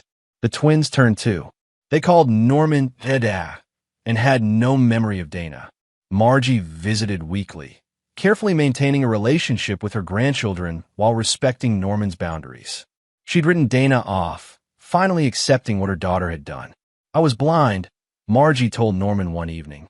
I made excuses for her my whole life. Told myself she just needed support, understanding. But the truth is, she was always selfish. Always the center of her own world. I should have seen it. You loved your daughter. That's not a crime. But enabling her was. I'm sorry, Norman, for not seeing it sooner, for not protecting you or the kids from her. You're protecting them now. That's what matters. On a gray morning in March, Norman drove to Walla Walla State Penitentiary. He'd received notification that Ricky Stanton wanted to speak with him. Against his better judgment, he'd agreed. The visiting room was sterile, divided by plexiglass. Ricky looked different, thinner, older, with dead eyes that reflected his destroyed life. You came, Ricky said through the phone. I'm curious what you possibly have to say. I wanted you to know I'm sorry. Norman laughed. You're sorry you got caught. Not sorry for what you did. I'm sorry for Ricky paused. You're right. I'm not sorry for trying. I'm sorry I failed. Because if I'd succeeded, I'd be free right now, and you'd be the one suffering. At least you're honest. There's no point in lying anymore. My life is over. 50 years in here, and I'm only 32. I'll die in prison. My father's in federal prison. My mother won't speak to me. Everything's gone. Good. You destroyed me. No, Norman said calmly. You destroyed yourself. I just made sure everyone else saw what you were. Do you think you're better than me? I don't think about you at all, Ricky. You're just a cautionary tale, a warning about what happens when someone believes they're untouchable. I could have given Dana everything. You would have killed her eventually. Once the money ran out, once she became inconvenient. That's what predators do. Ricky's expression hardened. You think you've won, but you haven't. Dana's still in love with me. She writes me letters, tells me she regrets not going through with it. Says if she could do it over, she'd have made sure you never came home that day. Norman studied Ricky's face, looking for the lie. He didn't find one. Then she's exactly where she belongs, Norman said. And so are you. He hung up the phone and walked out. That was the last time he'd think about Ricky Stanton. The book was published in September. The Silent Guardian, How One Father Exposed Corruption and Saved His Children, debuted at number 3 on the New York Times bestseller list. The reviews were strong. People responded to the honesty, the focus on system reform, the practical advice. Norman did a small press tour, appeared on a few news programs, spoke at victim advocacy conferences. He donated all proceeds to the Carlos Martinez Memorial Fund. At a book signing in Portland, a young woman approached him. Mr. Swift, I wanted to thank you. My husband was acting like Ricky Stanton, isolating me, manipulating me, pushing me toward terrible choices. I read your book and recognized the pattern. I got out before it was too late. I'm glad, Norman said. That's why I wrote it. My kids are safe because of you. Your kids are safe because you were brave enough to see the truth and act on it. You saved them. She left crying, but smiling too. That night, lying in bed in a hotel room, Norman thought about the journey. 3 years ago, he'd been a man with a seemingly normal life, successful business, nice house, wife, kids. Now he was divorced, his children were growing up without a mother. He'd spent a year in courtrooms and investigations, and he'd written a best-selling book about his family's near destruction. But Emma and Ethan were alive. Cassie was thriving. Dangerous people were behind bars. Systems were being reformed. Families were being saved. The price had been high. But the alternative, letting Ricky and Dana succeed, letting the corruption continue, would have cost far more. Norman's phone buzzed with a text from Wes. Saw you on the news. Looking good. The kids must be proud. Norman smiled and replied, there will be someday. Right now, they just wanted to play dinosaurs. Another text from Vanessa. Fund just got a major donation from a family you helped. They want to sponsor a scholarship in Carlos's name. Justice keeps spreading. And one from Tyler Turner. Another judge resigned today. Commission found irregularities in his cases. The reforms are working. Norman closed his eyes and thought about the moment he'd kicked down that bathroom door. The split-second decision that had changed everything. If he'd hesitated, if he'd doubted his instincts, if he'd trusted Dana's explanations. But he hadn't. He'd acted. And everything that followed, the trials, the reforms, the book, the foundation, had flowed from that moment of clarity. Evil existed, but so did people willing to fight it. And as long as there were fathers like Norman Swift, husbands like Carlos Martinez, survivors like Vanessa Gallagher and Jessica Martinez, the fight would continue. The silent guardians protecting those who couldn't protect themselves. Norman fell asleep thinking about his children, about the life they'd build together, about the man he'd become through fire and loss and determination. He was not the same person who'd driven to the toy store with Cassie 3 years ago. That man had been naive, trusting, blind to threats in his own home. This man was harder, colder, more vigilant, but also more certain of what mattered. Family, justice, truth. And if protecting those things required him to be ruthless, calculating, and unforgiving toward those who threatened them, then so be it. Norman Swift slept peacefully, knowing he'd done right by his children. And in the end, that was the only victory that mattered. Epilogue. 5 years later, Norman remarried. A woman named Anna Mooney, a school counselor who'd lost her own spouse to violence and understood trauma, loss, and the work of healing. She loved his children as her own. Cassie graduated middle school with honors. The twins excelled in elementary school, bright and happy and safe. Ricky Stanton died in prison of a heart attack at age 38. Norman felt nothing when he heard. Dana was granted parole after 25 years. She moved to another state, changed her name, and never contacted her children. They didn't ask about her. Judge Walter Stanton served 8 years of his sentence before being released on medical grounds. He died 6 months later, disgraced and alone. The reforms Norman had pushed for, mandatory judicial review, stronger oversight, better protection for whistleblowers, became model legislation adopted by 12 states. The Carlos Martinez Memorial Fund helped over 500 families in its first decade, providing legal support, counseling, and advocacy to survivors of manipulation and predatory behavior. And Norman Swift, once a man betrayed and nearly destroyed by those he trusted, built a new life focused not on the past, but on ensuring no one else would suffer what his family had suffered. The silent guardian, still watching, still protecting, still fighting. Always. And there you have it. Another story comes to an end. What did you think? I'd love to hear your thoughts in the comments below. If you enjoy this story, consider joining our community by subscribing. It means the world to us. For more stories like this one, check out the recommended videos on screen. And I'll see you there. Welcome back to another story on Infidelity Tales Lab. Before we begin, tell us, Where in the world are you watching from? Now, let's dive into today's story. Chapter 1. The Foundation. Grant Harmon adjusted his titanium watch as he surveyed the private shooting range beneath his Montana estate. At 42, he had built Harmon Defense Systems from a garage startup into a billion-dollar military contracting empire. His company manufactured everything from tactical gear to advanced surveillance equipment. But Grant's real expertise lay in something more personal: psychological warfare. His childhood had been a masterclass in survival. Abandoned by his mother at 8 and raised by an alcoholic father who beat him nightly, Grant learned early that weakness invited predators. The defining moment came at 15 when his father sold his college fund for whiskey. That night, Grant didn't just fight back. He systematically destroyed every bottle in the house, then calmly informed his father that the next time he touched him, he'd wake up in a morgue. His father never touched him again. Grant met Candace Kane at a charity gala 5 years ago.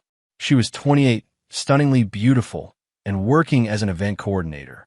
Her sob story about growing up in foster care and struggling to make ends meet had touched something in him, a rare vulnerability. She represented the family he'd never had, the normal life he thought he wanted. The wedding was modest by his standards, though Candace had pushed for something grander. She moved into his estate immediately, seemingly content with the luxurious lifestyle his wealth provided. When she became pregnant 6 months later, Grant felt something he'd never experienced: hope for a different kind of legacy. Little Ethan Harmon was born with Grant's steel-gray eyes and his mother's delicate features. At 3 years old, he was the only person on Earth who could make Grant Harmon smile without calculation. The boy would climb onto his father's lap during business calls, drawing crayon pictures of airplanes and soldiers. Grant kept every single drawing in a locked safe in his office. But Grant's business demanded extensive travel, and he'd noticed changes in Candace over the past year.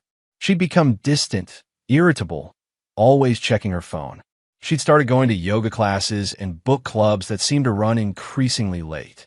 Grant's instincts, honed by years of reading adversaries across negotiation tables, whispered warnings he chose to ignore. After all, he had bigger concerns.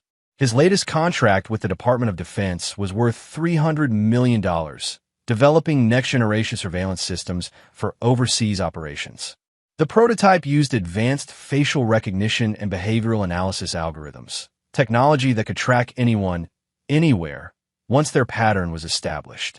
Grant stood in his gun range now, methodically putting rounds through targets at varying distances.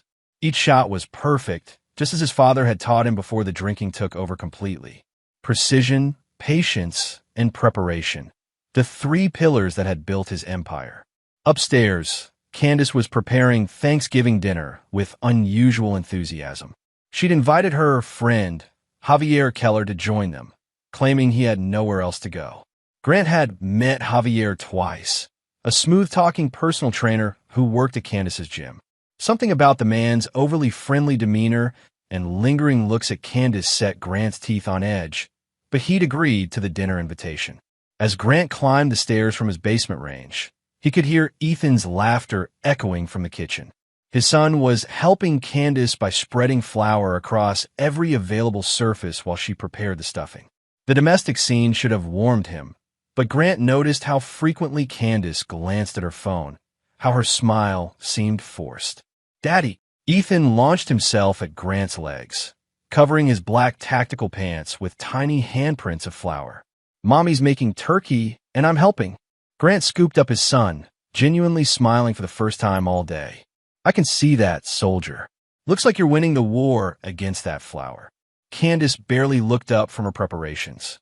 "Javier should be here soon. I hope you don't mind that I invited him. He's been so helpful at the gym, and he mentioned he'd be spending Thanksgiving alone." Grant's eyes narrowed slightly, but his voice remained neutral. "Of course. The more the merrier." The doorbell rang at exactly 6 o'clock. Javier Keller stood on the threshold with a bottle of expensive wine and his trademark easy smile. He was 35, athletically built, with the kind of manufactured charm that came from years of selling himself to lonely housewives. "Grant, thanks so much for having me, man. This place is incredible." Javier's handshake was firm, but lasted a beat too long, and his eyes swept the foyer with obvious calculation. Dinner proceeded normally enough. Javier entertained them with stories from the gym, carefully avoiding any mention of his private training sessions with Candace. He complimented the food extensively, perhaps a bit too enthusiastically. Grant noticed how Candace blushed at every compliment, how their eyes met across the table with an intimacy that made his jaw clench. Little Ethan dominated the conversation, regaling Uncle Javier with elaborate stories about his toy soldiers and the fort he'd built in his bedroom. Javier listened with genuine attention, occasionally glancing at Candace with an expression Grant couldn't quite read. As they finished the main course, Candace disappeared into the kitchen to prepare dessert. She returned with individual portions of pumpkin mousse, setting them down with unusual ceremony. "I made these special," she announced, her voice carrying a strange, nervous energy. "A new recipe I found online. I hope everyone likes them." Grant noticed she served herself last, taking her portion from a different tray. He also noticed that both his and Ethan's desserts had a slightly different color than the others, a subtle difference most people would miss, but Grant missed nothing. His survival instincts, dormant for years of comfortable marriage, suddenly blazed to life. The timing was too perfect. Javier's invitation, Candace's nervous energy, the separate serving trays. His mind raced through possibilities, each more chilling than the last. But it was too late. Ethan had already taken a large spoonful, grinning as chocolate smeared across his cheek. "This is really good, Mommy." Grant took a smaller bite, his taste buds immediately detecting something bitter beneath the sweetness. The metallic taste was subtle but unmistakable. He'd tasted it before in military rations that had been contaminated. His blood ran cold as he recognized the symptoms beginning in his son: slight dizziness, dilated pupils, difficulty focusing. Within minutes, both Grant and Ethan were struggling to breathe. Grant's vision blurred as he watched his son's small body convulse. The last thing he heard before losing consciousness was Candace's voice, cold and calculated, speaking to Javier with chilling clarity. "This will work out perfectly. If those two weren't here, we could finally be together without any complications. The insurance money will set us up for life, and no one will ever suspect anything. Just two tragic victims of a gas leak." Chapter 2. The Reckoning. Grant Harmon awakened to the sterile smell of antiseptic and the steady beep of medical monitors. His throat burned, his head pounded, and every breath felt like swallowing glass. But he was alive, which meant his calculation had been correct. Candace had underestimated the dosage needed for someone his size. A woman in a lab coat leaned over him, checking his pupils with a small flashlight. "Mr. Harmon, can you hear me? I'm Dr. Amanda Beasley. You're at St. Mary's Hospital in Billings." Grant's voice came out as a rasp. "My son." Dr. Beasley's expression tightened, and Grant's blood turned to ice. "Mr. Harmon, I'm very sorry. We did everything we could for Ethan, but the poison had already caused too much damage to his respiratory system. He passed away 3 hours ago." The words hit Grant like a physical blow. His vision darkened at the edges, but not from the poison, from a rage so pure and consuming it threatened to incinerate everything in its path. His little boy, his soldier, was gone, murdered by the woman he'd trusted with his heart and the stranger he'd welcomed into his home. Two men in suits approached his bedside. The older one, a weathered man with intelligent eyes, introduced himself as Detective Bob Richards. His partner, a younger man named Austin Patton, hung back taking notes. "Mr. Harmon, I know this is difficult, but we need to ask you some questions about what happened tonight," Detective Richards said gently. "The preliminary toxicology report shows you and your son ingested a significant amount of strychnine. The source appears to be the dessert you were served." Grant forced himself to focus through the haze of grief and fury. "Where's my wife?" Detective Patton stepped forward. "Mrs. Harmon is being questioned separately. She and Mr. Keller both claim they have no idea how the poison got into the food. They're suggesting it might have been an accident, contaminated ingredients, or a gas leak that was somehow missed." "That's impossible," Grant croaked. "I tasted it." The poison was specifically in our portions. Detective Richards leaned closer, his voice dropping. Mr. Harmon, I have to ask, was there any trouble in your marriage? Any reason your wife might want to hurt you or your son? Grant's mind raced. He could tell them about his suspicions, about the way Candace and Javier looked at each other, about the separate serving trays. But something held him back, a cold calculation that surprised him with its clarity even in his grief. No, he lied smoothly. We were happy. Very happy. The detectives exchanged glances. The reason your son died was complications from strychnine poisoning, Detective Richards continued. But Mr. Harmon, something doesn't add up here. According to Mrs. Harmon and Mr. Keller, they ate the same dessert and had no ill effects. We're waiting for full lab results on the remaining portions. Grant nodded weakly, already planning. Understand. I want to cooperate fully with your investigation. After the detectives left, Grant lay in the darkness of his hospital room, his mind working with crystalline precision. Candace had made one crucial mistake. She'd underestimated him. She thought he was just another wealthy husband who could be eliminated for his money. She had no idea she'd just awakened something far more dangerous than she could imagine. Grant Harmon had built an empire by understanding his enemies better than they understood themselves. He'd negotiated with warlords, outmaneuvered international competitors, and survived assassination attempts in 3 different countries. Candace and Javier had just declared war on the wrong man. Over the next 2 days, while pretending to grieve in his hospital bed, Grant began planning their destruction.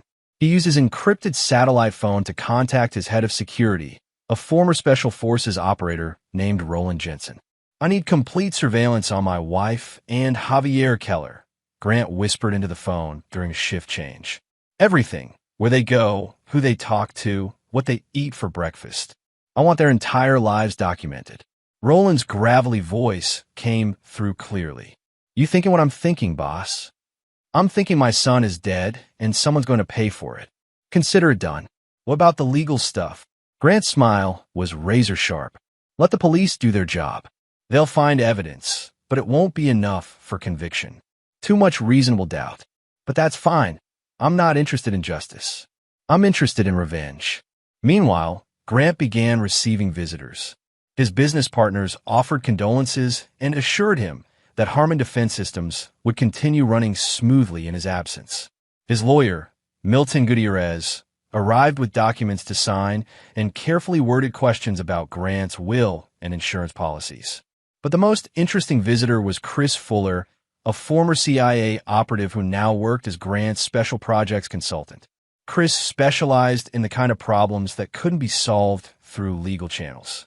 I'm sorry about Ethan, Chris said quietly, his scarred face showing genuine emotion. He was a good kid. Grant's jaw tightened. I want them destroyed, Chris. Not just killed, completely annihilated. I want them to suffer like my son suffered. Chris nodded slowly. What kind of timeline are we looking at? However long it takes. I want this to be perfect. On the 3rd day, Candace visited him. She arrived with red-rimmed eyes and clutching tissues, playing the grieving widow and mother to perfection. Grant had to admire her acting ability. If he hadn't heard her true voice that night, he might have believed her performance. Grant, oh my God, I'm so sorry, she sobbed, throwing her arms around him. Our baby, our poor baby. The doctor said it was some kind of contamination, maybe from the organic farm where I bought the ingredients. I feel so responsible. Grant held her gently, stroking her hair with hands that wanted to snap her neck. It's not your fault, sweetheart. These things happen. We'll get through this together. Candace pulled back, her eyes swimming with crocodile tears. The insurance company has been asking questions. They want to do a full investigation before they pay out the life insurance policies. It's so horrible having to deal with money when our son is gone. Grant's expression remained sympathetic even as his mind noted the telling detail she already knew about the life insurance investigation. That meant she and Javier were already planning their next moves. Don't worry about the money, he said softly. We have more than enough. The important thing is honoring Ethan's memory. Candace nodded, dabbing at her eyes. Javier's been such a help through all this. I don't know what I would have done without him. He's been handling the funeral arrangements since you've been in here. Grant's smile didn't waver. He's a good friend. I'm grateful to him. That night, Grant received a secure message from Roland Jensen. The surveillance had already yielded results. Candace and Javier had been seen together at a hotel in town, celebrating with champagne and discussing travel plans. The audio equipment had picked up fragments of conversation about getting the money and starting fresh somewhere tropical. But more interesting was a background check on Javier Keller. The man's real name was Javier Martinez, and he had a history of targeting wealthy women. 2 previous girlfriends had died in suspicious circumstances, one in a car accident after changing her will, another from a supposed drug overdose that left Javier as the beneficiary of her life insurance policy. Grant stared at the photos of the 2 dead women, both blonde and attractive like Candace. His wife hadn't just been unfaithful. She'd chosen a partner who made murder his profession. Chapter 3. The Preparation. Grant Harmon was released from the hospital on a gray November morning, 5 days after his son's murder. The media had picked up the story. Defense contractor's son dies in Thanksgiving tragedy, but Grant's security team had managed to keep most details private. To the outside world, it appeared to be a terrible accident involving contaminated food. The funeral was held at St. Andrew's Cathedral, a Gothic stone church that Grant had never attended but Candace had insisted upon. As he sat in the front pew, watching his son's tiny casket being carried down the aisle, Grant felt something inside him crystallize into diamond-hard resolve. Candace sat beside him, dressed in black and playing her role perfectly.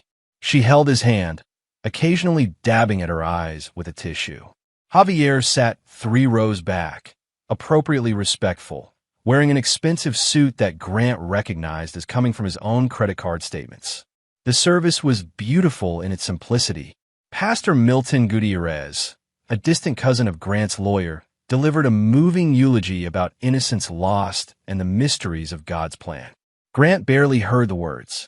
His attention was focused on the subtle glances between Candace and Javier, the way they carefully avoided direct eye contact while remaining acutely aware of each other's presence. After the burial, guests gathered at the Harmon estate for a reception. Grant moved through the crowd like a ghost, accepting condolences and maintaining his facade of devastated widower and father. But his eyes never stopped working, cataloging who spoke to whom, noting which conversations ceased when he approached. Detective Richards pulled him aside in his study, away from the mourners. "Mr. Harmon, I wanted to update you on our investigation. The lab results came back on the dessert samples." Grant's pulse quickened, but his expression remained neutral. "And the strychnine was definitely present in your and Ethan's portions, but not in the others. The concentration was precise, almost surgical. This wasn't an accident or contamination. Someone with knowledge of poisons did this deliberately. Do you have any suspects?" Detective Richards hesitated. "We're looking at everyone who had access to the kitchen that day. Your wife and Mr. Keller both claim they never left the dining room while the desserts were being prepared, but we're still gathering evidence." Grant nodded gravely. "I appreciate everything you're doing, Detective. My son deserves justice." "There's something else," Richards continued. "We ran background checks on everyone present that night. Mr. Keller has some interesting history. 2 previous female companions who died under suspicious circumstances. Both cases were ruled accidental, but the pattern is concerning." Grant allowed surprise to flicker across his face. "Are you saying Javier might have been involved in other murders?" "I'm saying we're investigating all possibilities. Mr. Harmon, I have to ask, had your wife been acting differently lately? Any signs she might have been involved with Mr. Keller romantically?" Grant paused, as if considering the painful possibility for the first time. I've been traveling a lot for business. I suppose there might have been signs I missed. Candace had been distant, but I thought it was just stress from managing the household alone. We'd like to conduct more extensive interviews with both your wife and Mr. Keller. With your permission, we'd also like to examine your home more thoroughly. Of course, I want the truth, whatever it is." After the detective left, Grant retreated to his basement office, a secure room that Candace had never been allowed to enter. The space was lined with monitors displaying feeds from hidden cameras throughout his property. He'd installed the surveillance system years ago as a security measure, but now it would serve a different purpose. Roland Jensen was waiting for him, along with Chris Fuller and a third man Grant hadn't seen in years, Stan Glass, a former NSA analyst who specialized in digital forensics and identity manipulation. "Gentlemen," Grant said, settling into a chair behind a massive oak desk. "Thank you for coming. As you know, my son was murdered by my wife and her lover. The police will eventually gather enough evidence to arrest them, but conviction is far from certain. Javier Keller is apparently experienced at this kind of crime, and Candace is more cunning than I gave her credit for." Chris Fuller leaned forward. "What do you need from us?" Grant's smile was arctic. "I need them to disappear. Permanently. But not quickly. I want them to suffer first. I want them to understand what they took from me before they die."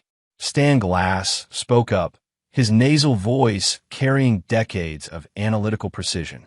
"What's the timeline? If they suspect you know the truth, they might run." "They won't run," Grant said confidently. "They're waiting for the insurance money. $50 million in life insurance on me, plus another $10 million on Ethan. They think they're smarter than everyone else. That arrogance will be their downfall." Roland Jensen cracked his knuckles. "What about the investigation?" The cop seemed pretty convinced it was murder. Grant pulled up files on his computer screen. "Detective Richards is competent but overworked. The district attorney won't prosecute without overwhelming evidence, and Javier's too experienced to leave obvious traces. They'll probably arrest them, maybe even get an indictment, but conviction is unlikely. So we help them get away with it?" Chris asked, confused. Grant's laugh was like breaking glass. "Oh no, we let them think they've gotten away with it. We let them collect the insurance money, maybe even start planning their new life together. And then..." He stood and walked to a wall safe, removing a thick folder. "Then we implement the Lazarus Protocol." The three men exchanged glances. The Lazarus Protocol was Grant's most classified project, a theoretical framework for completely erasing someone's identity and rebuilding it from scratch. It had been developed for deep cover operatives who needed to vanish completely, but Grant had always envisioned other applications. Stan Glass whistled softly as he flipped through the documents. "You want to make them disappear and then hunt them as different people?" "I want them to live in fear," Grant said quietly. "I want them to never feel safe, never know when death is coming." Ethan died in terror, not understanding why he couldn't breathe. They'll experience the same fear, but it will last months, maybe years. Chris Fuller nodded slowly. "It's doable, but it'll require perfect timing. One mistake, and the whole thing falls apart." Grant returned to his desk and opened another file, detailed psychological profiles of both Candace and Javier, compiled from years of surveillance and analysis. "I've been studying them longer than they realize. Candace is driven by greed and social status. She wants luxury and admiration. Javier is a predator who enjoys the hunt almost as much as the kill. They both have specific weaknesses we can exploit." Roland Jensen studied the surveillance photos. "When do we start?" Grant looked up at a framed photo of Ethan on his desk, his son laughing as he built a tower of blocks. "We start now. But first, we let them think they've won." Over the next 2 weeks, Grant played his role perfectly. He seemed to sink into depression, barely eating, speaking little, spending long hours alone. He made it clear that he suspected nothing about Candace's infidelity or involvement in the murders. To the outside world, he appeared to be a broken man consumed by grief. Meanwhile, his team worked with surgical precision. Stan Glass began creating false identities and paper trails that would allow Candace and Javier to disappear once they collected the insurance money. Chris Fuller established surveillance networks in potential destination countries. Roland Jensen recruited assets, people with specialized skills who could be activated when needed. Candace and Javier grew bolder as Grant's apparent breakdown continued. They began meeting openly, though still maintaining their cover story of friendship and support during difficult times. The insurance company completed its investigation and prepared to release the funds. Everything was proceeding exactly as Grant had planned. Soon, his son's murderers would think they had escaped justice. But Grant Harmon was patient, and he had learned long ago that the sweetest revenge was the kind that came when your enemies felt safest. The real game was just beginning. Chapter 4. The Deception. 3 months after Ethan's funeral, the insurance checks finally arrived. $60 million, split between various policies that Candace and Grant had taken out over the years. To the outside world, Grant appeared to be struggling with alcoholism and depression, barely functioning enough to sign the necessary documents. In reality, every stumble, every slurred word, every appearance of weakness was carefully calculated. Grant had learned the art of deception from masters. Military contractors who operated in the gray spaces between nations, where showing your true strength meant death. Candace's performance as the concerned widow was equally convincing. She attended grief counseling sessions, joined a support group for parents who had lost children, and maintained a facade of loyalty to her devastated husband. But Grant's surveillance network captured the truth.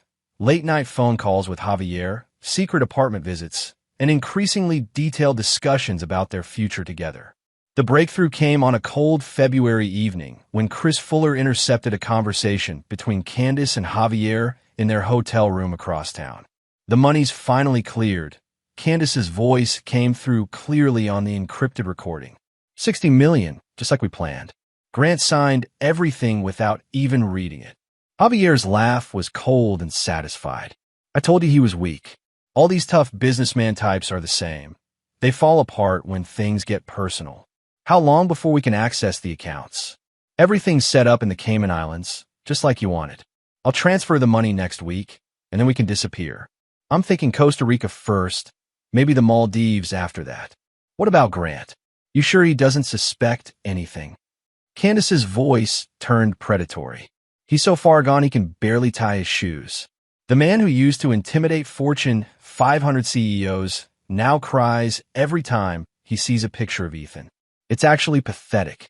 Grant listened to the recording in his secure office, feeling the familiar cold rage settle over him like armor. They thought they had broken him. They thought they had won. Perfect. The next phase of his plan required perfect timing.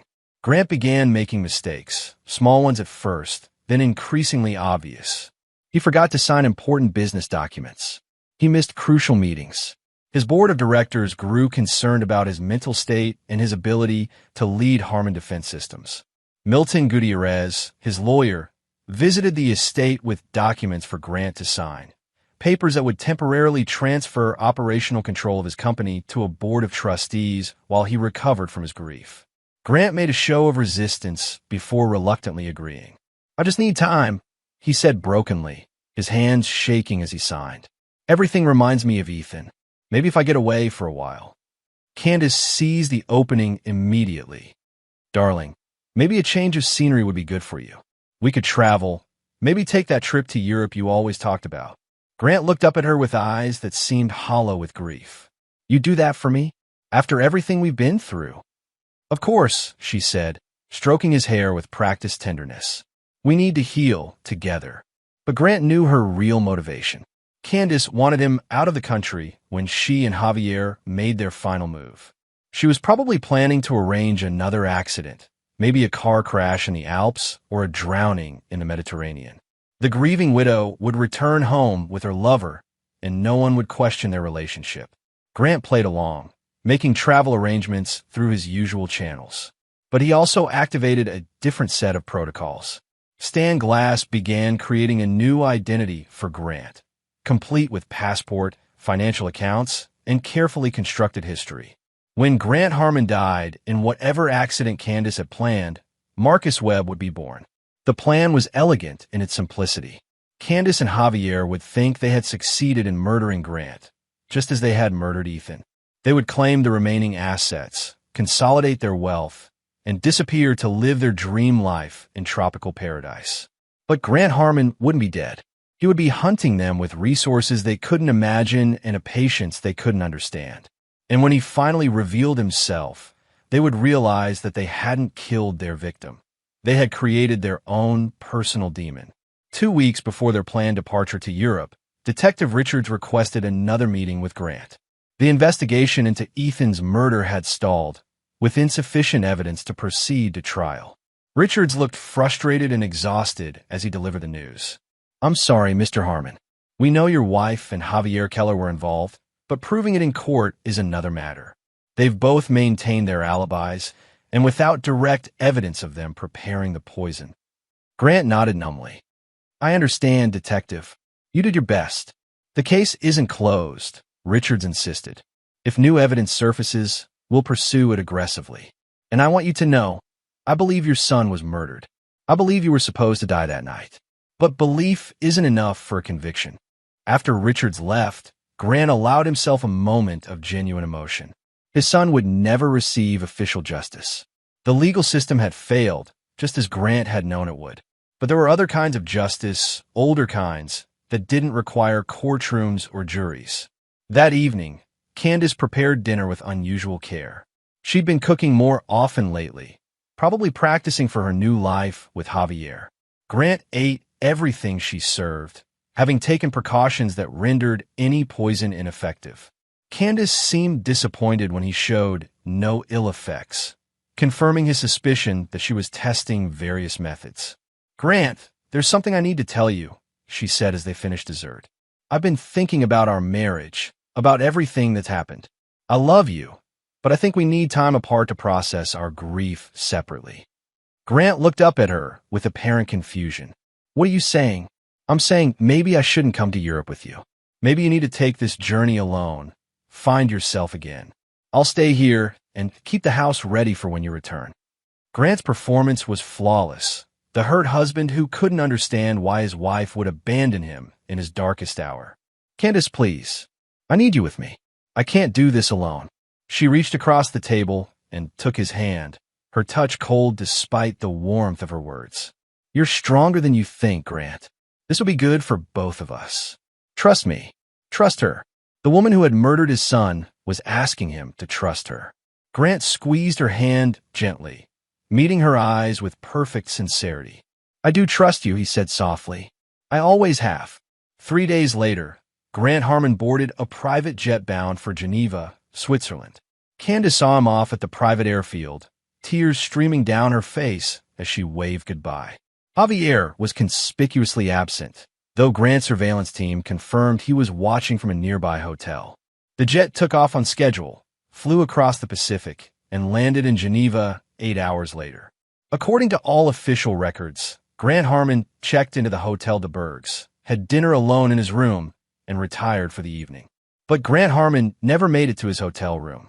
Somewhere between the airport and the city center, he disappeared completely. By morning, Marcus Webb was on a different flight to a different country, carrying documents that would pass any inspection and accessing accounts that had been carefully prepared over months of planning. The real hunt was about to begin. Chapter 5. The Vanishing.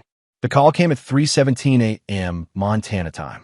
Candace answered her phone with practiced sleepiness, though she had been wide awake, waiting. "Mrs. Harmon? This is Inspector Phil Driscoll with the Geneva Police Department. I'm afraid I have terrible news about your husband." Candace's gasp was perfectly pitched, shock giving way to growing dread. "What happened? Is Grant hurt?" "Ma'am, I'm very sorry to inform you that your husband was found dead earlier this evening. His body was recovered from Lake Geneva. Preliminary investigation suggests he may have taken his own life." The scream that followed was worthy of an Academy Award. Candace collapsed to her knees in her nightgown, sobbing into the phone while Javier rushed to comfort her. He had been hiding in the guest bedroom, but now he held her openly, whispering reassurances as she wailed with apparent grief. "No, no, that's impossible," she cried. "Grant would never." He was getting better. He was looking forward to the trip. Inspector Driscoll's voice carried practiced sympathy. "I understand this is shocking, Mrs. Harmon. Your husband left a note expressing his inability to cope with your son's death. He apparently walked into the lake near the Jet d'Eau fountain sometime after midnight.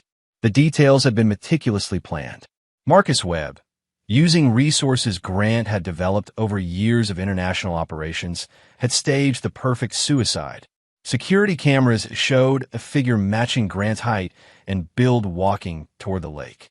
The body, actually a carefully prepared substitute obtained through channels that existed in the gray spaces between legal and illegal, carried Grant's identification and DNA samples. The Swiss police, dealing with what appeared to be a straightforward suicide by a grief-stricken American tourist, conducted a perfunctory investigation. The body was cremated within days, as specified in Grant's will. The ashes were shipped back to Montana, where Candace held another beautiful funeral service. This time, her grief was mixed with poorly concealed relief. She had successfully murdered both her husband and stepson, inheriting one of America's largest defense fortunes. The insurance companies, having already paid out on Ethan's death, processed Grant's life insurance claims with minimal scrutiny. Another $60 million flowed into accounts that Candace controlled. Javier moved into the estate openly now, though they maintained the fiction that he was simply helping Candace manage her affairs during her time of mourning. The local community offered sympathy and support to the young widow who had lost everything. But 50 miles away, in a secure facility that officially didn't exist, Marcus Webb was planning the next phase of his campaign. The man who had been Grant Harmon was gone, erased as completely as if he had never existed. In his place was someone with different fingerprints, retinal patterns, and DNA markers, modifications that had cost millions of dollars and involved procedures that weren't available to ordinary citizens. Marcus Webb was 45 years old, according to his meticulously crafted identity. He was a former military contractor who had made his fortune in Africa and the Middle East before retiring to a quiet life of international travel. His wealth was real. Grant had spent years moving assets through a labyrinth of shell companies and offshore accounts. But his face, his voice, even his mannerisms had been carefully altered. The transformation had taken 6 months of preparation and 3 months of recovery. Plastic surgery, vocal coaching, and intensive physical therapy had created a man who bore no resemblance to Grant Harmon. Even people who had known Grant intimately would never recognize Marcus Webb. Webb's first target wasn't Candace or Javier directly. Instead, he began a careful campaign of psychological pressure designed to slowly drive them apart. His resources were vast: former intelligence operatives, hackers, and specialists in identity manipulation. Every aspect of their new life together would be systematically contaminated with doubt and fear. It started with small things: money transfers that were delayed or redirected, hotel reservations that were mysteriously canceled, credit cards that stopped working at crucial moments. Webb's team used their knowledge of international banking systems to create a steady stream of minor but maddening obstacles. Candace and Javier initially attributed these problems to normal friction in moving large amounts of money internationally. But as the incidents multiplied, they began to feel targeted. Paranoia crept into their conversations, captured in detail by Webb's surveillance network. "Something's wrong," Javier muttered as he hung up from another frustrating call with their Swiss bank. "These aren't random computer glitches. Someone's screwing with us." Candace tried to remain calm, but Webb could see the stress lines forming around her eyes. "Who would even know about our accounts? We've been so careful. Maybe too careful. Maybe someone noticed all the transfers and flagged us for investigation." The beauty of Webb's strategy was its subtlety. He wasn't attacking them directly. He was allowing their own guilt and paranoia to poison their relationship. Every setback made them more suspicious of each other, more likely to make mistakes. The psychological pressure intensified when Webb began targeting their personal lives. Javier received anonymous tips that suggested Candace was hiding money from him. Candace discovered evidence that Javier had been researching ways to eliminate partners in international fraud cases. Neither piece of evidence was entirely fabricated. Webb's team had simply amplified existing character flaws and presented them in the worst possible light. Javier was indeed the type of man who would eliminate Candace once she was no longer useful. Candace was indeed planning to eventually dispose of Javier once they reached their final destination. But now they suspected each other earlier than planned, before they had finished relocating their assets. Their dream paradise became a prison of mutual distrust.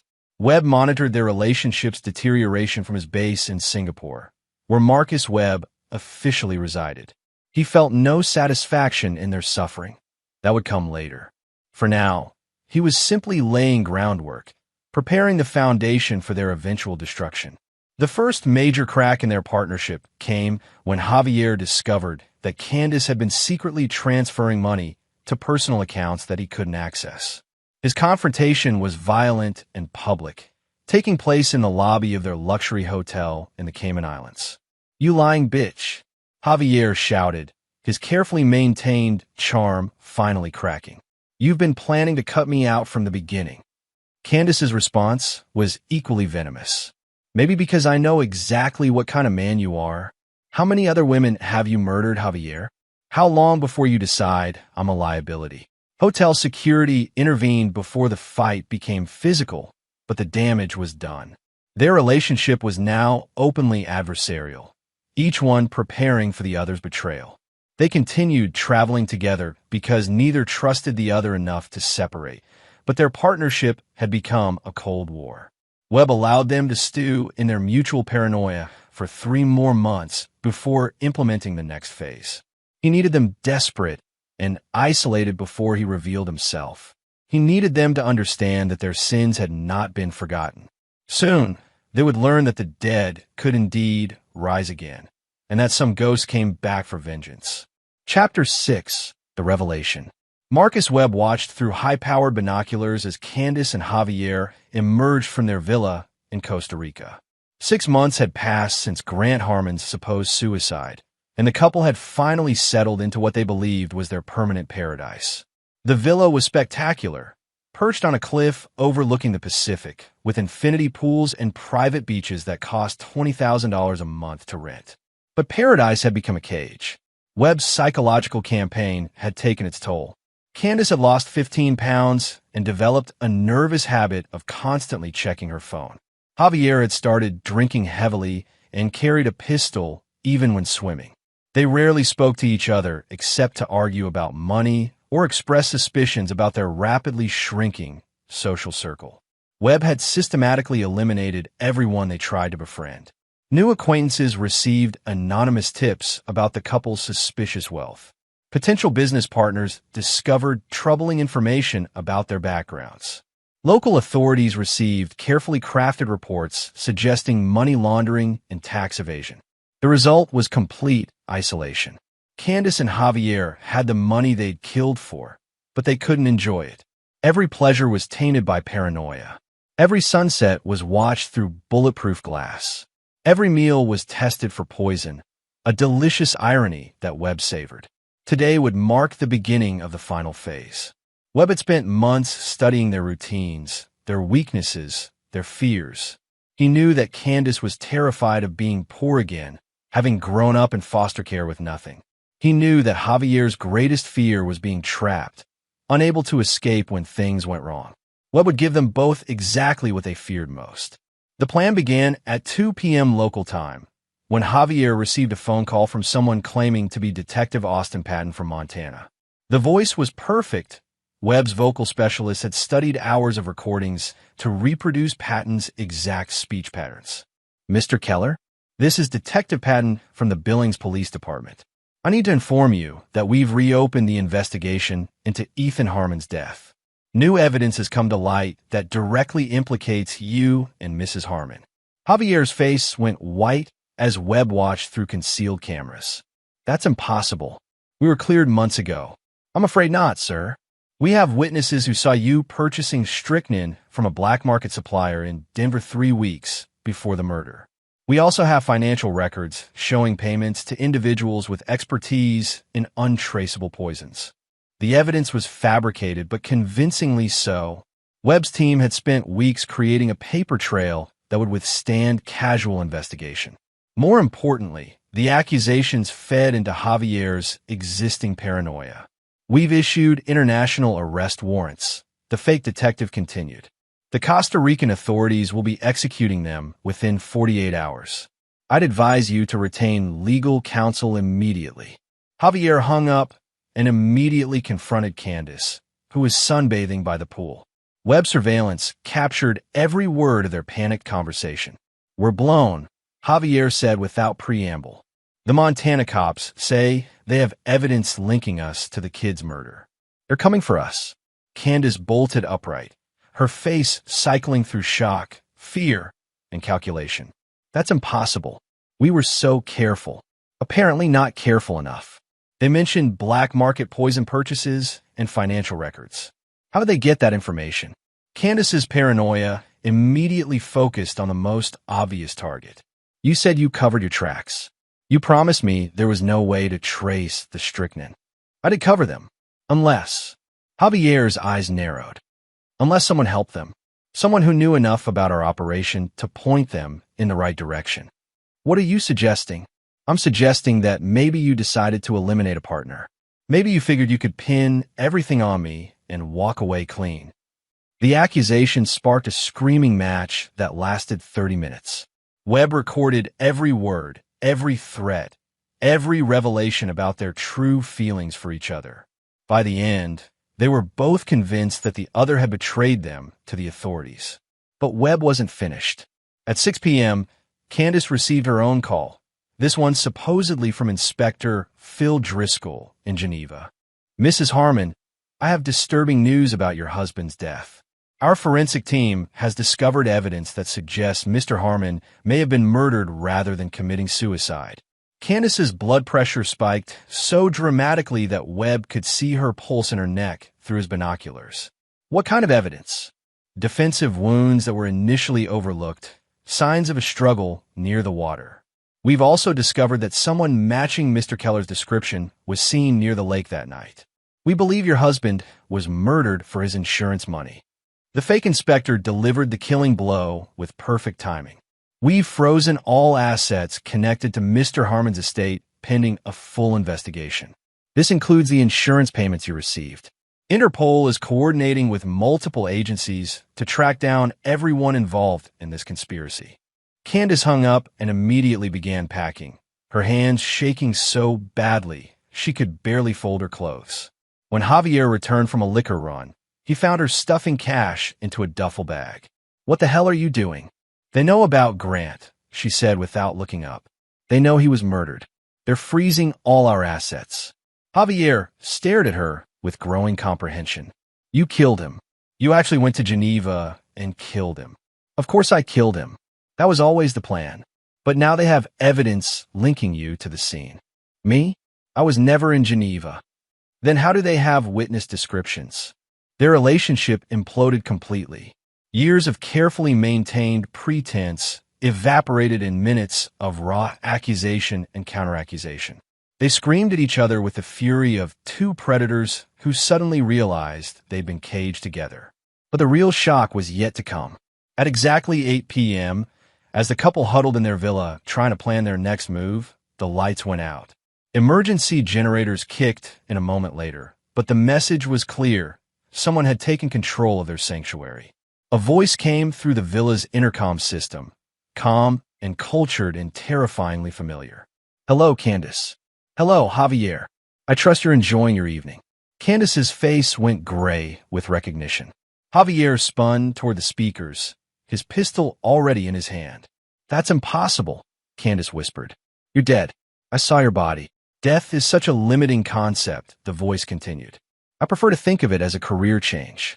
You see, when you murder my son, you didn't just kill a 3-year-old boy. You awakened something much more dangerous. The villa screens flickered to life, showing surveillance footage from the past 6 months. Candace and Javier watched in horror as their entire new life was revealed to be an elaborate theater performance. Every setback, every moment of paranoia, every fear, all of it had been orchestrated by the man they thought they had killed. Grant. Candace's voice was barely a whisper. Grant Harmon died in Geneva, just as you planned. But you should have made sure you killed the right man. You see, my dear wife, you underestimated me. You thought I was just another wealthy husband who could be eliminated for his money. You had no idea that you were declaring war on someone who makes war his profession. Javier emptied his pistol into the nearest speaker, but the voice continued from others throughout the house. The police calls you received today were fake, of course, but the evidence they described is quite real. I've been constructing your prosecution for months, creating a trail that leads directly to both of you. The Costa Rican authorities will indeed be here soon, but not for the reasons you think. The final twist came with perfect theatrical timing. The villa's main screen displayed a live video feed showing local police surrounding the property. But these weren't Costa Rican officers. They were Marcus Webb's private security team, dressed in official uniforms and carrying extradition paperwork that would pass any inspection. You have two choices, the voice explained with chilling calm. You can surrender peacefully and face justice in an American courtroom, or you can try to run and discover exactly how patient I can be when hunting prey. Candace collapsed into a chair, finally understanding the true scope of her situation. She hadn't just stolen money. She had entered into a blood feud with someone who had unlimited resources and no remaining humanity. Javier, more practical in his desperation, grabbed Candace's arm. We run. Now, there has to be another way out of here. But as they reached the villa's rear exit, they found it blocked by armed men. Every window, every door, every possible escape route was covered. They were trapped in the paradise they had bought with Ethan's blood. The voice returned, now carrying a note of satisfaction that chilled them both to the bone. Welcome to hell, Grant Harmon's ghost said softly. I hope you find it comfortable. You'll be staying for a very long time. Chapter 7. The Hunt. The Costa Rican police found the villa empty except for scattered cash and abandoned luggage. According to official reports, Candace Harmon and Javier Keller had disappeared sometime during the night, apparently fleeing ahead of arrest warrants that were mysteriously delayed in processing. In reality, they had been taken to a facility that didn't appear on any map, a former military installation in the mountains that Marcus Webb had purchased through intermediaries. The compound was designed for interrogation and detention, staffed by professionals who specialized in extracting information from unwilling subjects. Candace and Javier were held in separate cells, unable to communicate with each other or the outside world. For the first week, their only human contact came from guards who delivered meals and said nothing. The psychological pressure was carefully calibrated, enough sensory deprivation to break down resistance, but not enough to damage their sanity completely. Webb wanted them functional for what came next. On the 8th day, Candace was brought to an interrogation room where Marcus Webb waited behind a one-way mirror. She saw only her own reflection, but his voice came through speakers with perfect clarity. Hello, Candace. I hope your accommodations have been adequate. She looked terrible, hair unwashed, skin pale from lack of sunlight, eyes darting constantly as if searching for escape routes that didn't exist. But her voice still carried defiance. Whatever you're planning, Grant, it won't work. People know where we were. When we disappear, there will be investigations. Webb's laugh was genuinely amused. Well, there? Let's see. You're wanted for murder in Montana. You fled Costa Rica ahead of international arrest warrants. Your last known communications involved threats against law enforcement officials. To the outside world, you're dangerous fugitives who probably died trying to escape through the jungle. He paused, letting the implications sink in. As for people who might miss you, well, you've spent the past 6 months alienating everyone you met. You have no family, no real friends. Even Javier, your partner in murder, has been telling our interrogators some fascinating stories about how you manipulated him into helping you. Candace's face crumpled as she realized the truth. She was completely alone, with no one to notice her disappearance and no resources to escape. What do you want? She whispered. I want justice for my son, but not the kind you'd get in a courtroom. That would be too quick, too clean. I want you to understand what you took from me. I want you to experience the fear that Ethan felt when he couldn't breathe. The screen in front of Candace flickered to life, showing surveillance footage from their Thanksgiving dinner. She watched herself preparing the poisoned desserts, her face calm and calculating as she measured out doses that would kill a 3-year-old boy. Did you know that strychnine causes tetanic seizures? Webb's voice continued conversationally. The victim remains conscious throughout, experiencing excruciating muscle contractions until they die from exhaustion or respiratory failure. My son suffered for nearly an hour before his little heart gave out. Candace began sobbing, but Webb felt no sympathy. This was just the beginning. You're going to help me with an experiment, he said. We're going to see how long the human spirit can endure before it breaks completely. You and Javier will provide the data. Meanwhile, in a similar room 50 feet away, Javier was receiving his own introduction to Webb's brand of justice. The former personal trainer was trying to maintain his tough guy facade, but months of paranoia had already cracked his confidence. You can't hold us here forever, he blustered. People will come looking. Will they? Webb replied, let's examine your situation logically. You're a serial killer who preys on wealthy women. You have no legitimate family or friends. Your entire identity was built around deception and murder. Who exactly do you think will mount a rescue operation? Javier's bravado crumbled as Webb displayed detailed files on his previous victims. The 2 women who had died before Candace, along with 3 others that law enforcement had never connected to him. I know about Sarah Martinez in Tampa, Webb said softly. The car accident that wasn't an accident.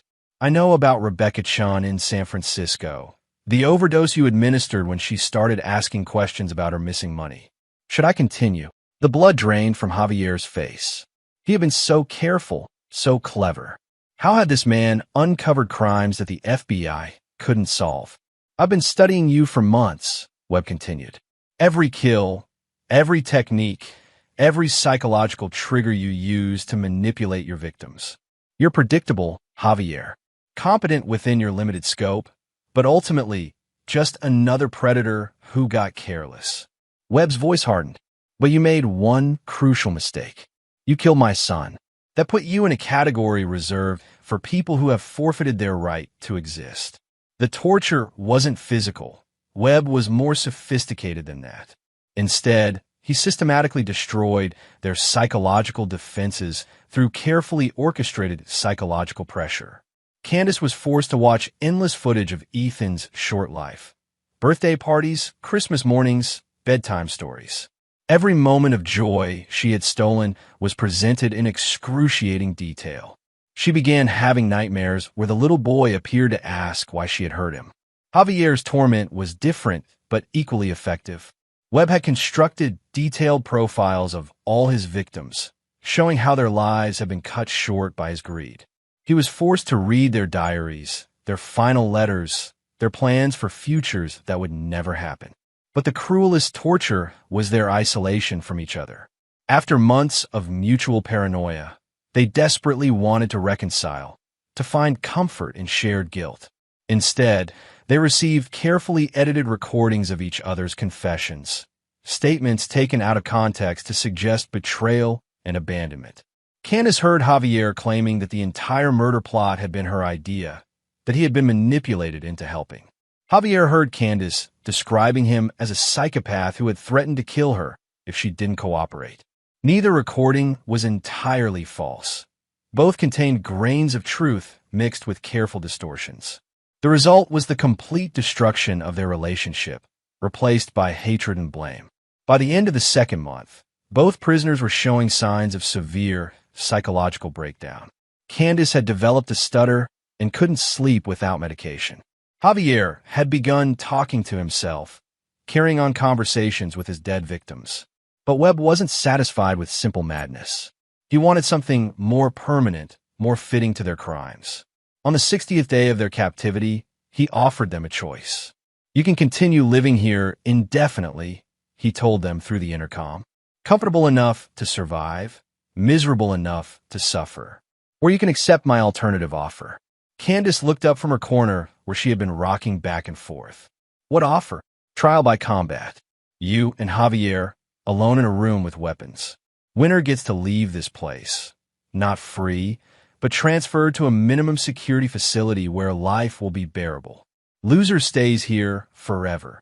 Javier immediately accepted, seeing it as his only chance for any improvement in his situation. Candace took longer to decide, but eventually agreed when Webb showed her video of Javier agreeing to the terms. The combat chamber was stark and simple. Concrete walls, bright lights. No furniture except for 2 tables at opposite ends. On each table lay a single weapon, a knife with a 6-inch blade. Webb watched from his observation room as his son's killers faced each other for the final time. They looked like broken dolls, thin, pale, trembling with exhaustion and fear.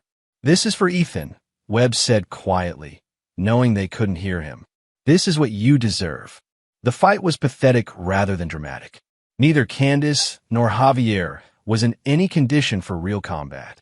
They circled each other warily, making tentative attacks that accomplished little except drawing blood. But eventually, Javier's training and physical advantages began to tell. He managed to corner Candace near one of the walls, raising his knife for a killing blow. What happened next surprised even Webb. Instead of accepting death, Candace found a reserve of viciousness that had carried her through foster care and into adulthood. She grabbed Javier's wrist with both hands and drove her knee into his groin with desperate strength. As Javier doubled over in pain, Candace snatched his knife and plunged it into his back again and again, screaming incoherently as months of fear and rage finally found release. When it was over, she stood panting over Javier's corpse, covered in blood and trembling with exhaustion. Webb's voice came through the speakers, calm and unsurprised. "Congratulations, Candace. You've won your freedom." But as the door opened and guards approached to escort her out, Candace realized that Webb's definition of freedom might not match her own. Chapter 8. The Judgment. The minimum security facility that Webb had promised turned out to be a cottage on a remote island in the South Pacific. Candace was given comfortable quarters, adequate food, and access to books and television. She was even allowed to walk along the beach, though the island was 20 miles from the nearest land, surrounded by waters patrolled by Webb's security teams. It was a gilded cage, but a cage nonetheless. For the first month, Candace convinced herself that she could find a way to escape. She explored every inch of the island, tested the security systems, and tried to signal passing aircraft.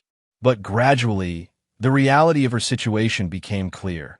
Webb had created the perfect prison, one that would hold her until he decided otherwise. The psychological pressure continued in subtler forms. Candace received regular updates about the outside world, including news reports about the ongoing investigation into her crimes. Detective Richards had never stopped building his case, and with Javier dead and unable to contradict evidence, the prosecution seemed certain to proceed if she were ever captured. Webb also provided updates on his own activities. As Marcus Webb, he had established himself as a philanthropist and advocate for missing children. He funded organizations dedicated to preventing child abuse and supported research into family violence. Every charity donation was made in Ethan's memory, turning the murdered boy into a symbol of innocence lost. The irony was exquisite. Candace's victim was becoming more famous in death than he had ever been in life, while she was forgotten by everyone except the man hunting her. But Webb's masterpiece was yet to come. On the 6-month anniversary of her arrival on the island, Candace was taken to a communications room where a video conference had been arranged. On the screen appeared Detective Bob Richards, sitting in what appeared to be an official police station. "Mrs. Harmon," Richards said formally, "I'm here to inform you that we've concluded our investigation into your son's murder. We have sufficient evidence to proceed with charges of first-degree murder, conspiracy, and insurance fraud." Candace stared at the screen in confusion. "How did you find me?" "An anonymous tip led us to your location. You're being held on an island owned by a private security firm contracted by the U.S. government. Apparently, you've been in custody for months while we completed our investigation."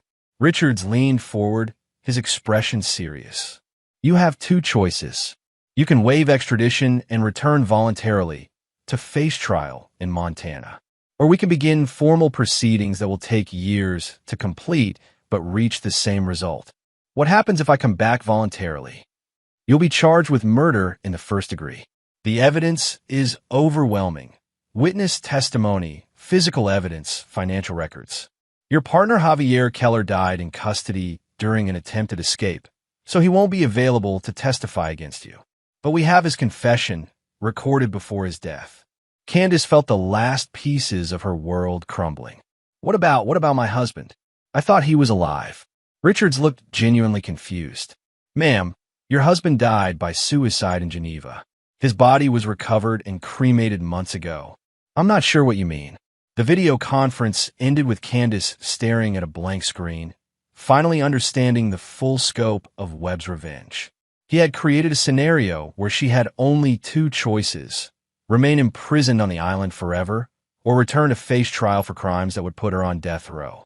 Either way, she would never be free. But Webb saved his final revelation for last. That evening, as Candace sat on her cottage porch watching the sunset, a figure approached from the tree-line. She looked up to see Marcus Webb himself, the first time she had seen him in person since his transformation. He was completely unrecognizable as Grant Harmon. Taller, leaner, with different facial features and even different colored eyes. If she had passed him on the street, she would never have connected him to her dead husband. "Hello, Candace," he said, settling into the chair across from her. "I thought it was time we talked face to face." She stared at him in fascination and horror. "You're really him. Grant. You're alive. Grant Harmon died the night you murdered his son. I'm someone else now. Someone created specifically to ensure that you pay for your crimes." Webb gestured toward the ocean, where the lights of a ship were visible on the horizon. "That's a U.S. Marshal's vessel. Detective Richards is quite real, as is his investigation. Tomorrow morning, you'll be taken aboard that ship and transported back to Montana to face trial. And if I refuse, then you'll remain here until you die of old age.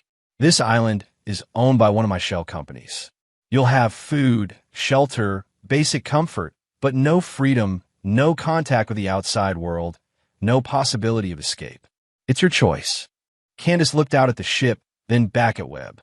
"Why? Why not just kill me? Why go through all this elaborate revenge?" Webb's expression remained calm, but something flickered in his eyes, a glimpse of the bottomless rage that drove him. "Because death will be mercy. Because my son suffered, and I want you to suffer too.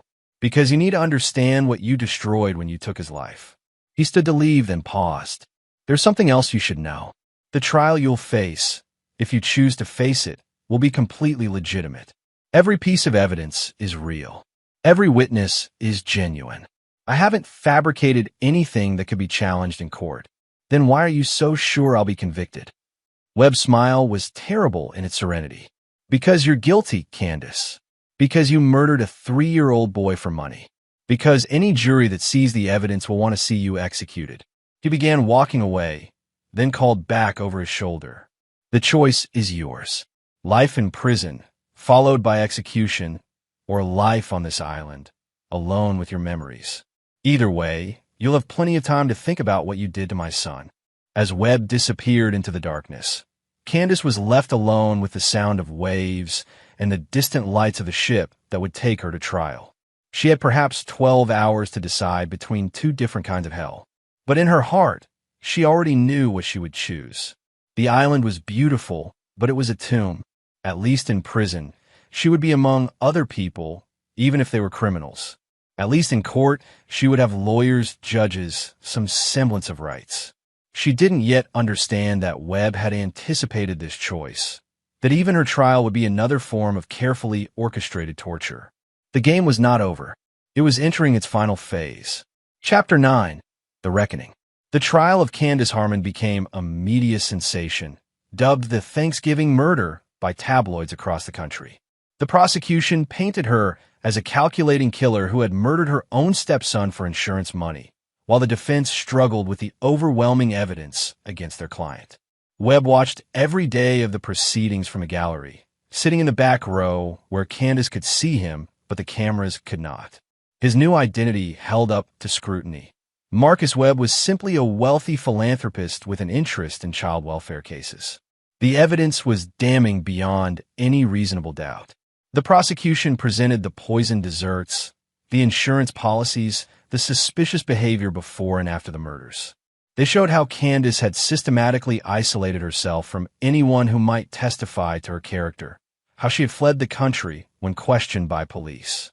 But the most devastating testimony came from Detective Richards, who methodically laid out the timeline of the crimes.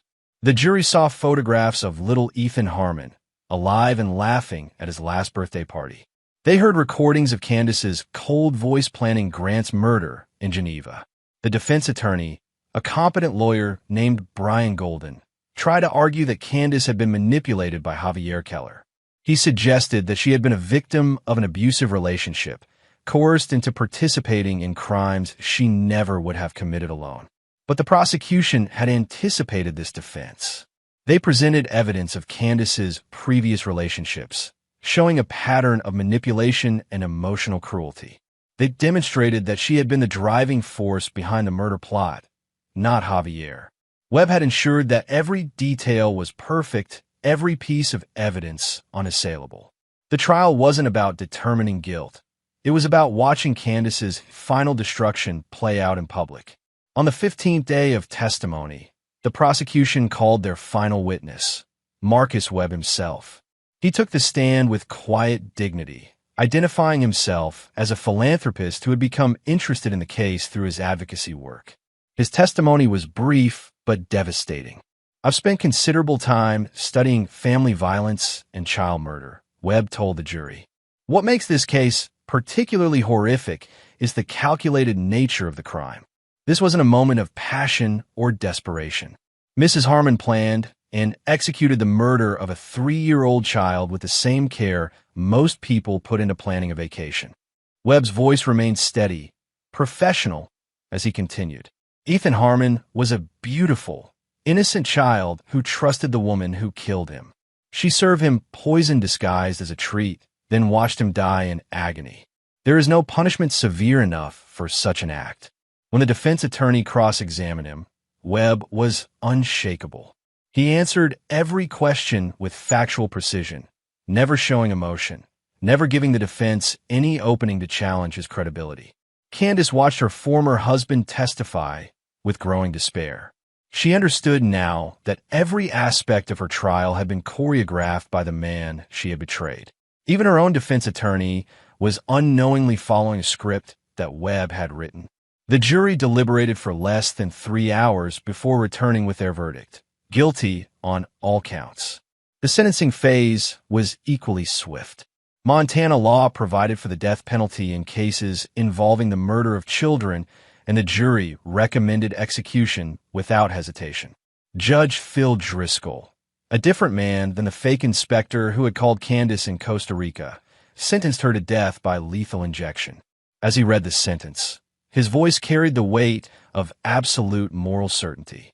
"Mrs. Harmon, you have been convicted of the most heinous crime imaginable, the murder of an innocent child for financial gain.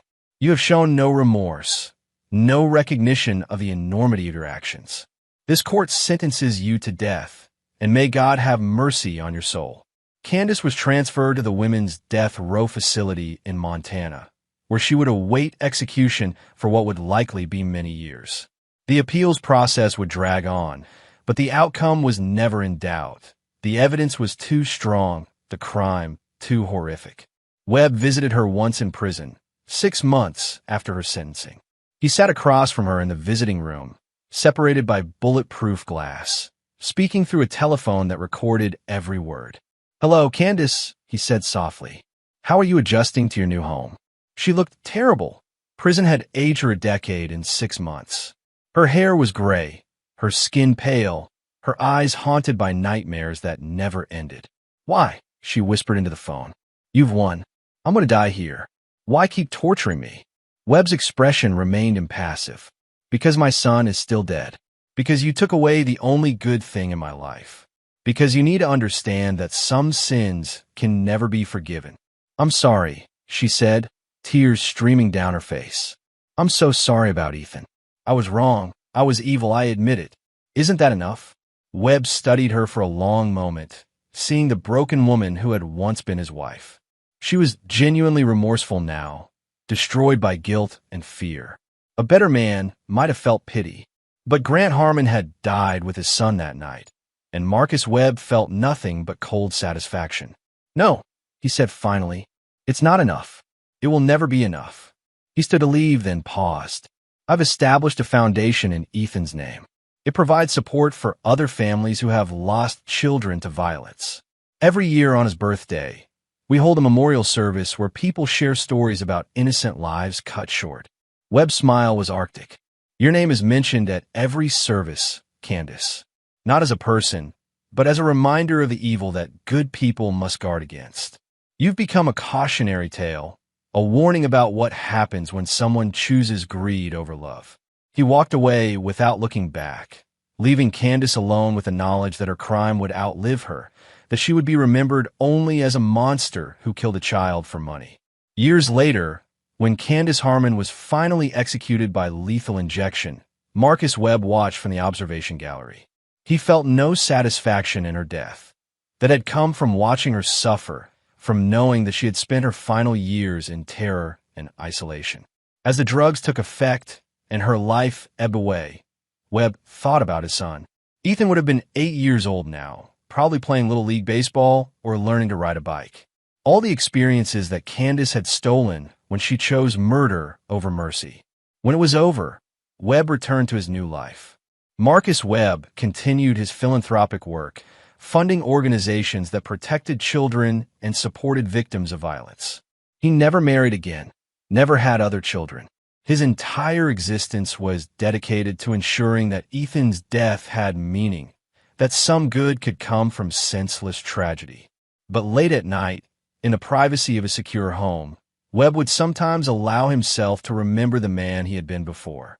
Grant Harmon had been capable of love, hope, and forgiveness. Marcus Webb was something harder, colder, forged in the fires of loss and tempered by the need for justice.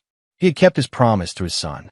The people who had murdered Ethan Harmon had paid for their crimes in full. Javier was dead, killed by his own partner in blood.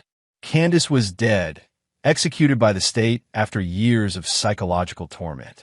The debt was settled. The scales were balanced. But Grant Harmon's heart remained buried in a small grave in Montana, next to the son who would never grow up to become the man he might have been. Some victories, Webb had learned, felt exactly like defeat, but they were still victories. And sometimes that had to be enough. And there you have it. Another story comes to an end. What did you think? I'd love to hear your thoughts in the comments below. If you enjoy this story, consider joining our community by subscribing. It means the world to us. For more stories like this one, check out the recommended videos on screen. And I'll see you there.